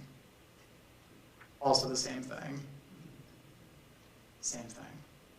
So again, this one I just want to make sure it's clear too. If you have a child in the district, there's nothing that prohibits you from advocating on their behalf, right? It might put you in a weird position where as a board member, you might be in conflict with some of the administrators that you oversee. So the example I used before, right, if you file a due process request, that on its own doesn't count as a claim against the board, but if you're asking for any kind of financial consideration to resolve that complaint, that would be a claim against the board that would require you to either forego filing the complaint or give up your seat on the board. Any questions about that one? Because that one's a tricky. So if a member of the board is advocating on behalf of their child, or would they go through just the traditional channels that any parent would go through, or as a board member, like should they come through me or our office? Yeah, great question. They should go through as any other parent would. Obviously, right, people in the building, in the district are going to know who you are, but you need to go through the ordinary processes that any other parent would. Yeah, great question. And do you want, would you want them to give me a heads up, or is it better that they don't because they're just acting as a parent? I would say not to give you a heads up necessarily. What I would do is potentially, it's actually kind of a tricky situation to let us know in advance. I would say that if you have a situation where you're considering filing any kind of petition against the board, whether it's a due process petition or a petition of appeal, which is for general education matters, maybe you're challenging the discipline that your child received, go through the ordinary channels. Be very careful with how you ask for relief. So if you're asking for relief that requires the board to expend any kind of money, right, that's something that is going to require you to give up your position on the board. I wouldn't give a heads up to me because if there's a situation where you're having a claim against the board, I represent the board, I don't represent any of you individually, so then in that situation there would be kind of an adversarial relationship. It wouldn't preclude, to your question, it wouldn't preclude conversations about resolving it, but if there is a situation that rises to that level, go through how every other parent would have to go through that same situation to avoid, not just to avoid conflict, but to avoid the potential public opinion or illusion of conflict, which again is sufficient to violate the School Ethics Act. It doesn't have to just actually be a conflict or anything that violates the School Ethics Act, anything that reasonably appears to put the public trust in doubt of you all violates the School Ethics Act. Same. Social media. This will come up, I'm sure, but this is the board policy for your use of social media. You need to make sure that if you're posting in any kind of public groups, that you're doing so as an individual and not as a member of the board. I don't think that any of you do that. I don't know what the advantage would be, like posting on a sandwich shop and saying, I'm the Board of Education member here and I'm doing X, Y, and Z. But if you're having conversations, if you're in a parent group, a PTA group, or something like that on Facebook, right, you need to be cognizant of the fact that you're not just an ordinary member of the public. So if you are getting involved in those discussions online, consult the policy.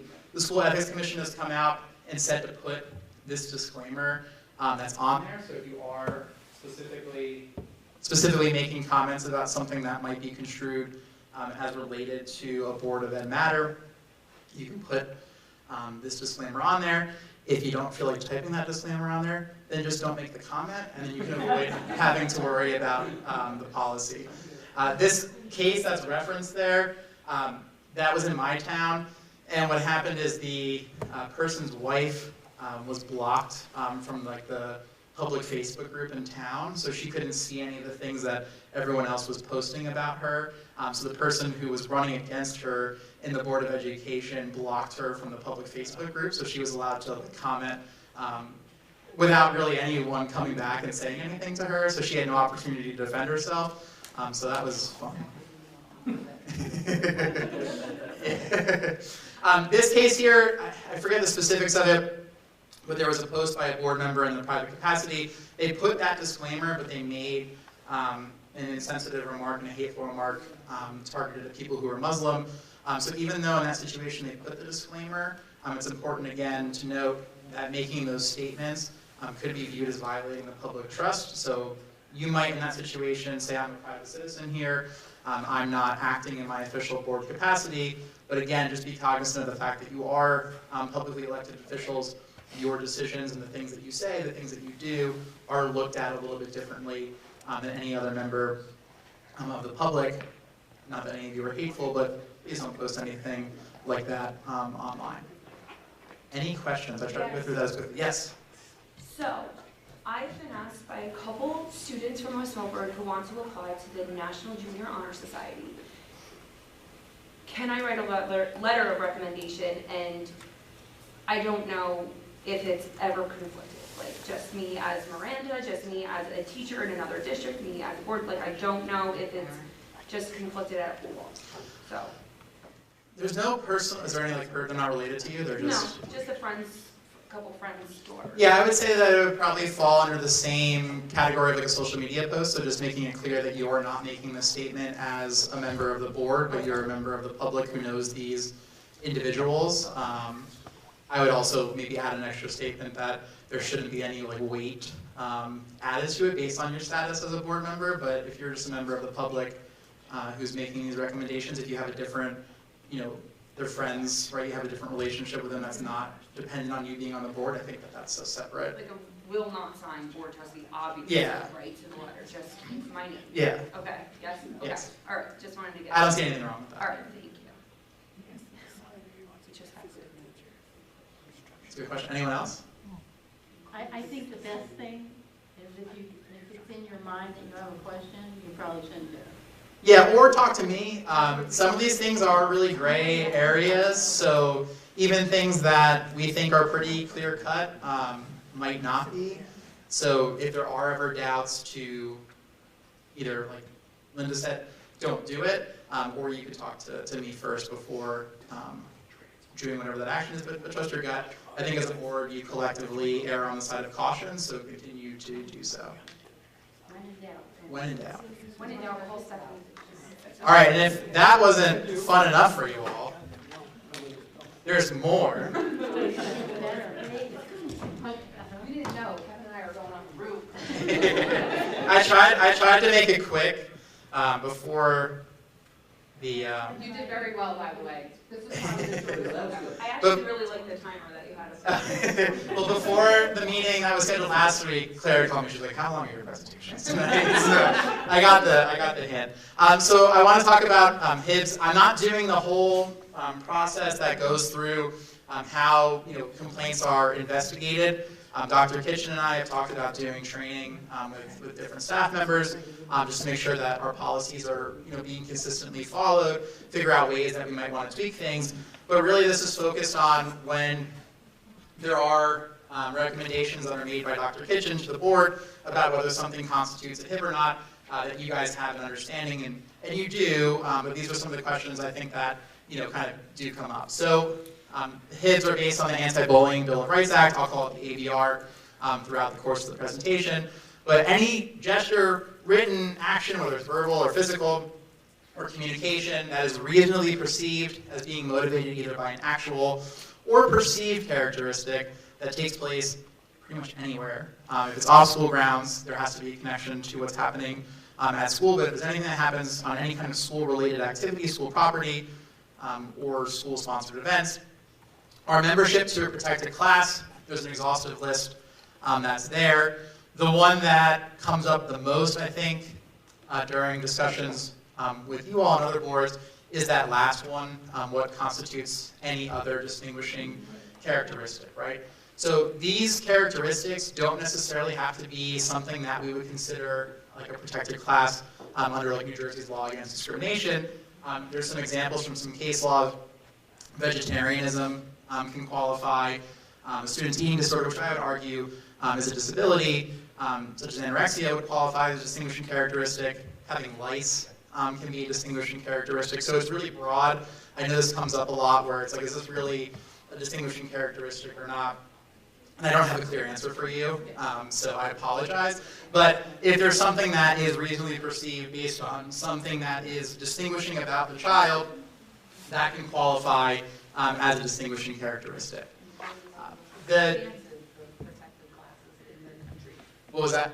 New Jersey has the most expansive It does. list of protected classes in the whole country. It's like 27, I think is the number. So again, anything that would constitute a HIB, it has to disrupt with what's going on in school, the operations, or the rights of students. And then one of the three things has to be present. Either it creates the fear or the reasonable fear to the student's safety or damages his property or her property, or it has the effect of insulting or demeaning that student or any other group of students, or it creates a hostile educational environment by interfering with that student's ability to attend school. These are the types of harassment and bullying that would constitute it. We'll talk about like conflict versus bullying in a second, but this is what it can look like.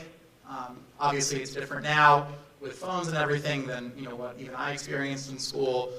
So being mindful of what harassment and bullying looks like it's not just, what we see on like TV where it's someone getting shoved into a locker. It could be a lot of different things. It's interesting that you raised the question on phones because now that law has passed, right? Mhm. And is there stuff coming out that's going to guide districts as far as like cell phones in the schools and that? I don't know if it'll be specific. That has to do with this. It could, right? But there would still be instances where phones could be a basis for it, right? If you have someone who's posting really hateful comments on like Instagram or something outside of school and it has that impact on the school environment, even if there's not phone use in school, it can still be something off school grounds, yeah. I just want to raise that the ABR's protections are only to students, so teachers and staff members can't say that they're a victim of a HIB. They, however, can be perpetrators of HIBs, so it's not just students, but any adult that's in the school. That would also include like volunteers, so if you have someone coming in for like a PTA event and they do something, they can be a perpetrator of a HIB. The consequences for that would be based on district policy. For teachers and staff members, it's different than what the consequences look like for students. So this comes up a lot, conflict versus HIBs. For those of us, I was a middle school teacher. Some of us are teachers and educational members here. You all have children too. There's a lot of conflict. There's a lot of like pushing and shoving and name calling. That's kind of the commonplace for what children do. So just because there's conflict doesn't mean that it necessarily rises to the level of a HIB. So if there's a conflict present, to distinguish it from a HIB, usually there's some kind of power imbalance between the perpetrator and the victim, or there's something that's motivated by that distinguishing characteristic. Something can start off as conflict, or excuse me, these are some examples of just conflicts, making fun of each other for their role on a football team, a single incident of shoving something down a student's sweatshirt, pretend pranks or insults to each other in a chat room. Might be at that one. I don't like as much of an example because there are cases that say otherwise. But something can start off as conflict and then rise to the level of HIB. So this case here, there were students on a school soccer team. They were making fun of each other based on their ability to play. It started off again as mutual conflict. There wasn't any kind of power imbalance. But then as the conversation evolved, there started to be a lot of anti-Semitic comments that were made to one of the students who was Jewish. So even though that started off as a conflict, it eventually rose to the level of hate speech, and that would constitute a HIB. So just because it starts off as conflict doesn't mean it's like universally protected and excused from being a HIB. School is beyond just the walls of our buildings. So if there's something that is happening off school grounds that affects schools, so there has to be that connection from what's happening off of school grounds to the school.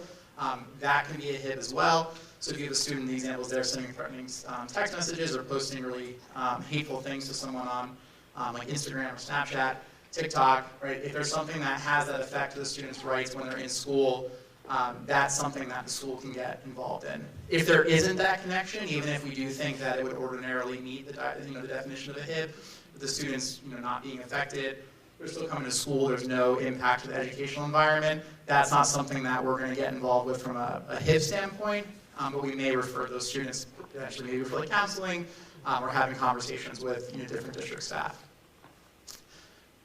Recently, there's been a shift in whether the conduct actually has to be motivated by the distinguishing characteristic, and the one that I want to highlight is the one on the bottom. So there was a student who was 7 years old. They had a student in their classroom who started dressing, I think they were a male student, started dressing in more female clothing and playing with more like stereotypical girls' toys. The student made a comment asking why they were dressed that way or why they were playing with those toys. And even though the student, as a 7-year-old, probably didn't fully understand the concept of gender identity or someone being transgender, they still found that it was a HIB under the ABR because it was like reasonably perceived. That's something, this case is kind of like a tricky one because one of the things that we do consider in determining whether something is a HIB is the age of the student. But I just wanted to highlight this case to show that you might think that maybe the student's not even aware of the concept that is the distinguishing characteristic, but that there's been a shift lately where that's not necessarily definitive for determining the outcome. But even the distinguishing characteristic is based on the perception of the alleged victim. Yeah. Right? So it's not necessarily, so even if the person doesn't understand it, if the recipient believes that that's what it's pertaining to, then that is still grounds to Right. say, right? Yeah. Am I correct in Yeah, that? yeah. One of the things that comes up, oops, sorry, I keep hitting the off button on this. One of the things that comes up across the board is whether something constitutes a HIB and what the consequences are for that. So not everything that constitutes a HIB results in like a 5-day suspension, right? So the discipline and the student code of conduct and whether something is a HIB are really two separate entities. So something might be considered a HIB that will have different consequences for one instance of a HIB versus something else. So we have our district policies for the student code of conduct for the different grade levels, but in determining consequences for students, right, we're considering the age of the student. If there's a student with a disability, that's something that also needs to be considered as well. That's something that should be discussed with the student's case manager. Dr. Swartz can be a part of those conversations as well, and also thinking about the nature and the effect of the behavior. One of the things that comes up is, especially with the off-grounds conduct, is what about my First Amendment rights? Right, I have a right under the First Amendment to freedom of speech. I can go home, I can post whatever I want on social media, and there really shouldn't be any consequences for me in school. I always use this as kind of an example. Your rights, whether it's your First Amendment rights or any other rights, your rights end where someone else's begins. So you don't have this unlimited right to say whatever you want without consequences. A lot of students have made this argument. This went all the way up to the District Court in New Jersey. The student argued a First Amendment freedom of speech after he was disciplined for tweeting out, I didn't put all the vulgar things that were on there because it's a public presentation for the board. But there were some really nasty things that this student had posted about different women classmates that he had related to their physical appearance. I put the most appropriate ones on there. And he argued that he has a right under the First Amendment to speak without being reprimanded by the school. The district court disagreed because they found that the tweets either caused or could have caused disruption of the school environment had the district not intervened. And the speech that was at question wasn't anything of public concern. So demeaning people, insulting people, making fun of people isn't something that is of public concern that really invokes your First Amendment rights. So because the school disciplined them, there wasn't really any kind of First Amendment violation. But it is something that people argue, and it's actually probably what I would argue too when I was a knucklehead in high school. So same kind of thing here. There's been cases where students think they're in a closed group, so they're talking to a closed audience where they think there's really no way that there's going to be any impact to the students who's involved. So there was a group of 20 kids talking on a private thread. One of the students who was in the thread took pictures. They were referring to students like Medusa and making all these really comments about her appearance. He screenshotted everything and went to the guidance counselor. This was off-ground conduct, but there were two students who were affected. The first was the victim, because no one likes to hear that people are saying those nasty things about you at any age. And then also the reporting student who feared that his friend group was going to retaliate against him. He ended up being homeschooled. So that's an example, right, where there's that impact to two students, right? One feared attending school and one's fear was so severe that they were homeschooled.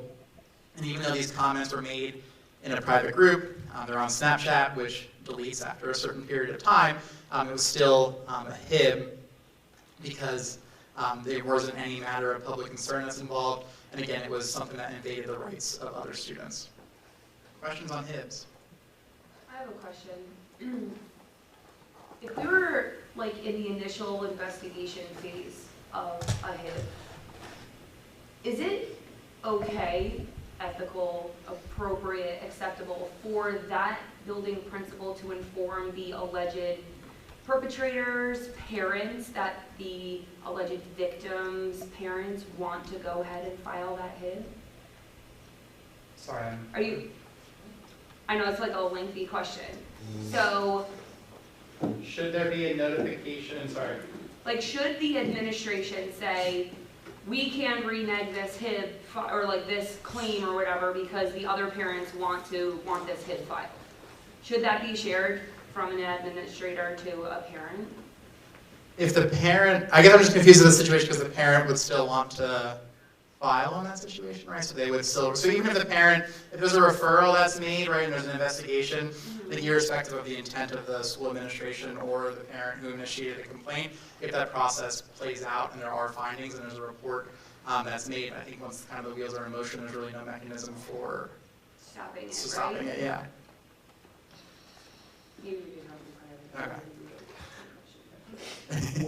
So here's I'll one. be clearer. So our process, obviously, in line with the state, is to say that when HIPs are filed, investigation is complete. It then goes to a board discussion and executive session, where it's presented out to the board, and then at the following meeting, the board, votes to affirm, Right. reject, whatever. What lens should the board members be viewing those HIPs through in casting those votes? So are they trying to determine if it meets the threshold of, yes, there's a real or perceived characteristic, yes, it causes substantial disruption? Like, are they looking at it through the same lens that the investigator is looking at it through when determining if the outcome of it? Yeah, and it's these are really the things that we're looking at here, so this is kind of the focus. As board members, you're going to get, as Dr. Kitchen said, you're going to get that report, but you're not going to have the same level of information as the investigator, because the investigator is interviewing staff members, interviewing students who are involved. But your goal is to go through this focus of this criteria being present, so either there's a disruption to the operation of schools or the rights of students, and then one of these other three things happens here. If you check that the first requirement's met, that there's a disruption to the school operations or the rights of students, and then you check one of the three things that are there, it's a HIB. Even if you think that there's not maybe the same level of what you would consider to be bullying or harassment, you may not think it's as severe as other instances that you've encountered, but you're going kind of off this checklist here, and you have the right to ask for more questions and information if you need it from the reports and the investigators. And you're allowed to reject, accept, and modify some of the decisions that are made by district staff. So, and I guess we're sort of tied to that question. If the investigator is identifying the things that have been hit, and that's that I'm presenting out to the board, is the board just looking for their presence, or looking to agree that that the threshold has been met? Like, so are they saying you didn't hit all of these, or are they saying, well, you say you hit it here, but I don't agree? Yeah, in that situation, so just because, right, so the report comes and says, this is what we think happens, if they don't think that there's enough documentation to show that there was a fear of the student's safety in school, right, that might be something where just because the report says that it was present, they don't necessarily have to accept the recommendations from you or, the results of the investigation. So essentially it's the exact same lens as the investigator? Yeah. With less information than the investigator has. And again, you have the right to, if there's something that's necessary to make that decision, we can ask for, the report to be expanded. So, anything else? All right, thank you. You did a great job. Wonderful, Kevin. Thanks, everyone. I did too. I didn't want to. I felt like it did. Yeah, it was exciting. It was professional. Very professional. That's when I understand. Thank you. That's how,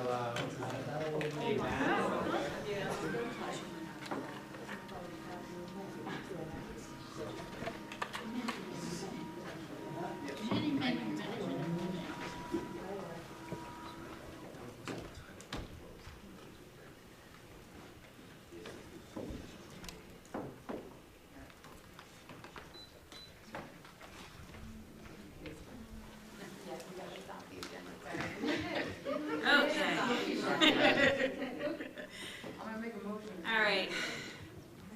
Thank you, Mr. Cudahy. Great presentation. And now we're going to move on to the adoption of the agenda.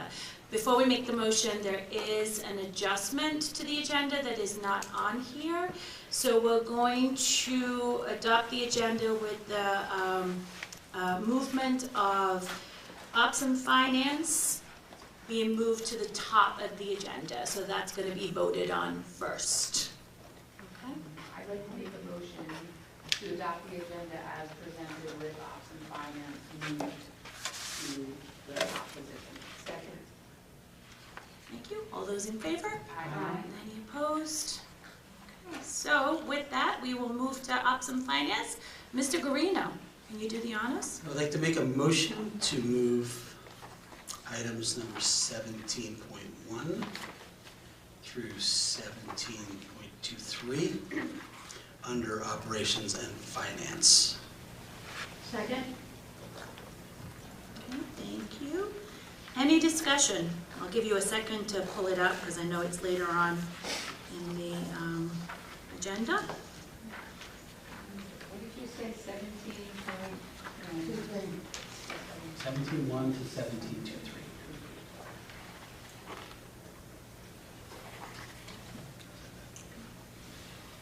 I have something. Mrs. Rocano.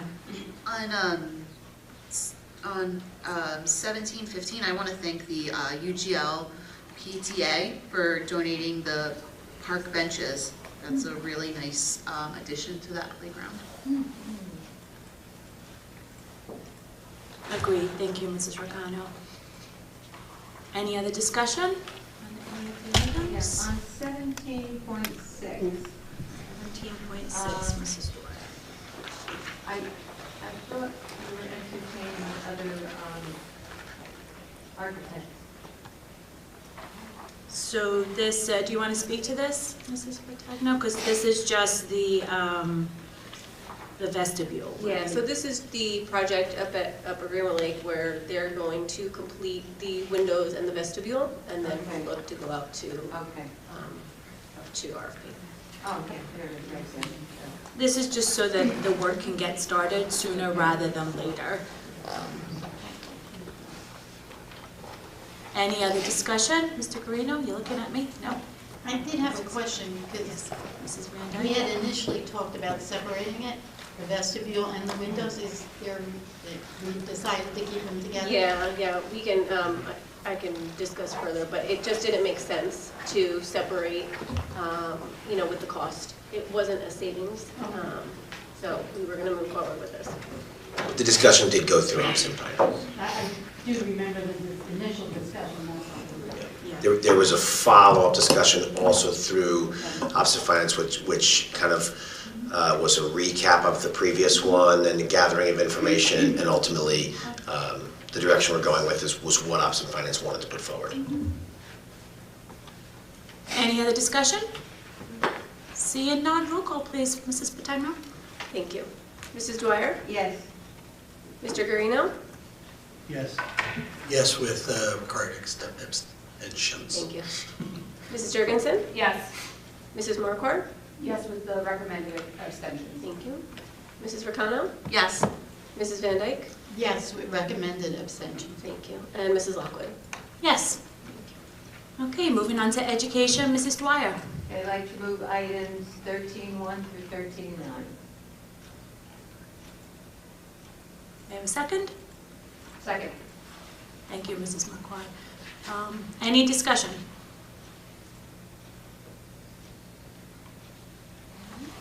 Seeing none, roll call please, Mrs. Patagno. Thank you. Mrs. Dwyer? A very reluctant yes. Mr. Guarino? Yes. Mrs. Jurgensen? Yes. Mrs. Marquardt? No to 13.3 and 13.4, and yes to the rest. Thank you. Mrs. Ricano? Yes. Mrs. Van Dyke? Yes. And Mrs. Lockwood? I'm going to abstain on 13.3 and yes to the rest. Moving on to personnel, Mrs. Ricano. I would like to move items 15.1 through 15.28 with the addition of the hand carries. 16.2. Could I get a second? Second. Thank you, Mrs. McCord. So before we open it up to discussion, I just wanted to speak to 15.2, the resignations. We also have a retirement on there. So Mr. Milko is going to be retiring at the end of the year, and he's given 25 years of service to education, and we would just like to thank him and wish him all the best in his next chapter. Enjoy your retirement. So having said that, any other discussion? No.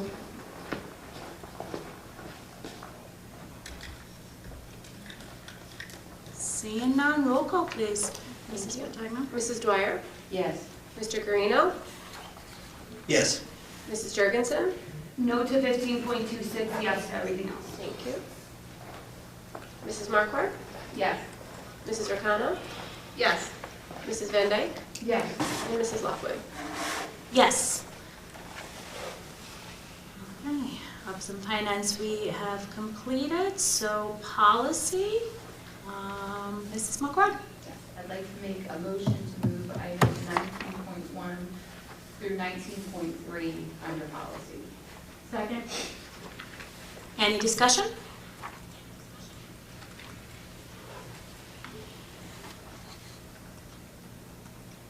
Seeing none, roll call, please, Mrs. Fatima. Thank you. Mrs. Dwyer? Yes. Mr. Guarino? Yes. Mrs. Jurgensen? Yes. Mrs. Marquardt? Yes. Mrs. Rakana? Yes. Mrs. Van Dyke? Yes. And Mrs. Lockwood? Yes. The committee reports and liaisons are up next, so I see that there are some additions to that. Is there anyone wishing to add anything that they didn't get to at all? No?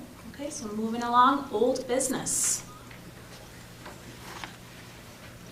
Any old business? I'd like to make a motion to close the business. Second. All those in favor? Aye. Any opposed? And new business?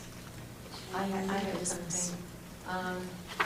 The West Milford High School will be participating in a pickleball tournament with the Recreation Department, and I believe it's February 13th. I'm not participating because I'm not that good, but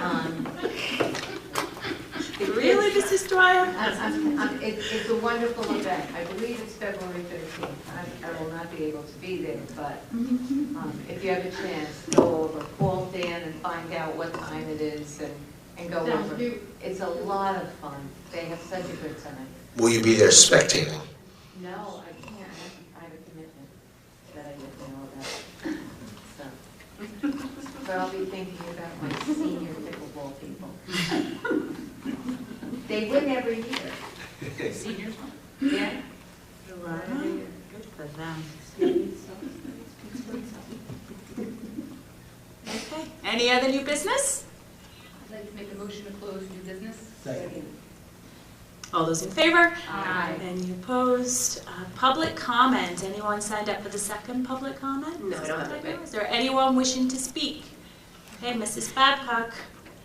Do you have to read it again? I do, but that's okay, it's coming up this All right. time. Sorry. I apologize to you, I feel bad that you have to read it. All speakers will have 5 minutes to speak until a period of 30 minutes transpires. Before speaking, please state your name, group affiliation, and address for the record. Members of the public who have requested to speak prior to the meeting will be recognized by the chair first. After speaking, all speakers are asked to sign the register provided and give their full name, group affiliation, and their address. All statements shall be directed to the presiding officer. No participant may address or question board members individually. All speakers are expected to have read the statement within the agenda regarding the regulations concerning public comments. Members of the public are reminded that they are legally responsible and liable for their comments. Mrs. Babcock. Hello again, still Caitlin Babcock, still 13 Post Place. I just wanted to clarify some comments that Dr. Kitchen made after my comment. So the information that came out today about the heating was sent out at 5:45 p.m. tonight. So as you all know, I was sitting here with you guys. Since, I think I can count on one hand how many board meetings I have missed since my son was 3, and he will be 11 next month. One thing, the first sentence, as you have been made aware by Mrs. Miller previously, again, I want to reiterate, there has been no communication to parents this winter about this situation. So again, this will be the first communication that we received about this issue. And I also want to point out that this communication was signed by Dr. Kitchen and Mr. Glenn, not by Mrs. Miller. So I just wanted to point that out. Board members, you do have an email from me that includes my statement and these clarifications. So thank you so much. Thank you, Mrs. Babcock. Anyone else wishing to speak? I'd like to make a motion to close public comment. Second. All those in favor? Aye. Any opposed? And now we will go on to executive section. Mrs. Rakana, will you lead us in? At 8:14 p.m., I make a motion to go into executive session. The board will go into executive session for the purpose of discussing personnel appointments, resignations, current litigation matters, special education matters, negotiations, and matters of attorney-client privilege. The executive session minutes will not be released until such time as the privilege or confidentiality is no longer applicable. The board will be in executive session for approximately 75 minutes. Action will not be taken, and we will dismiss from executive session. All those in favor? Any opposed? Okay, thank you. So again, we'll be closing from executive session. No action will be taken.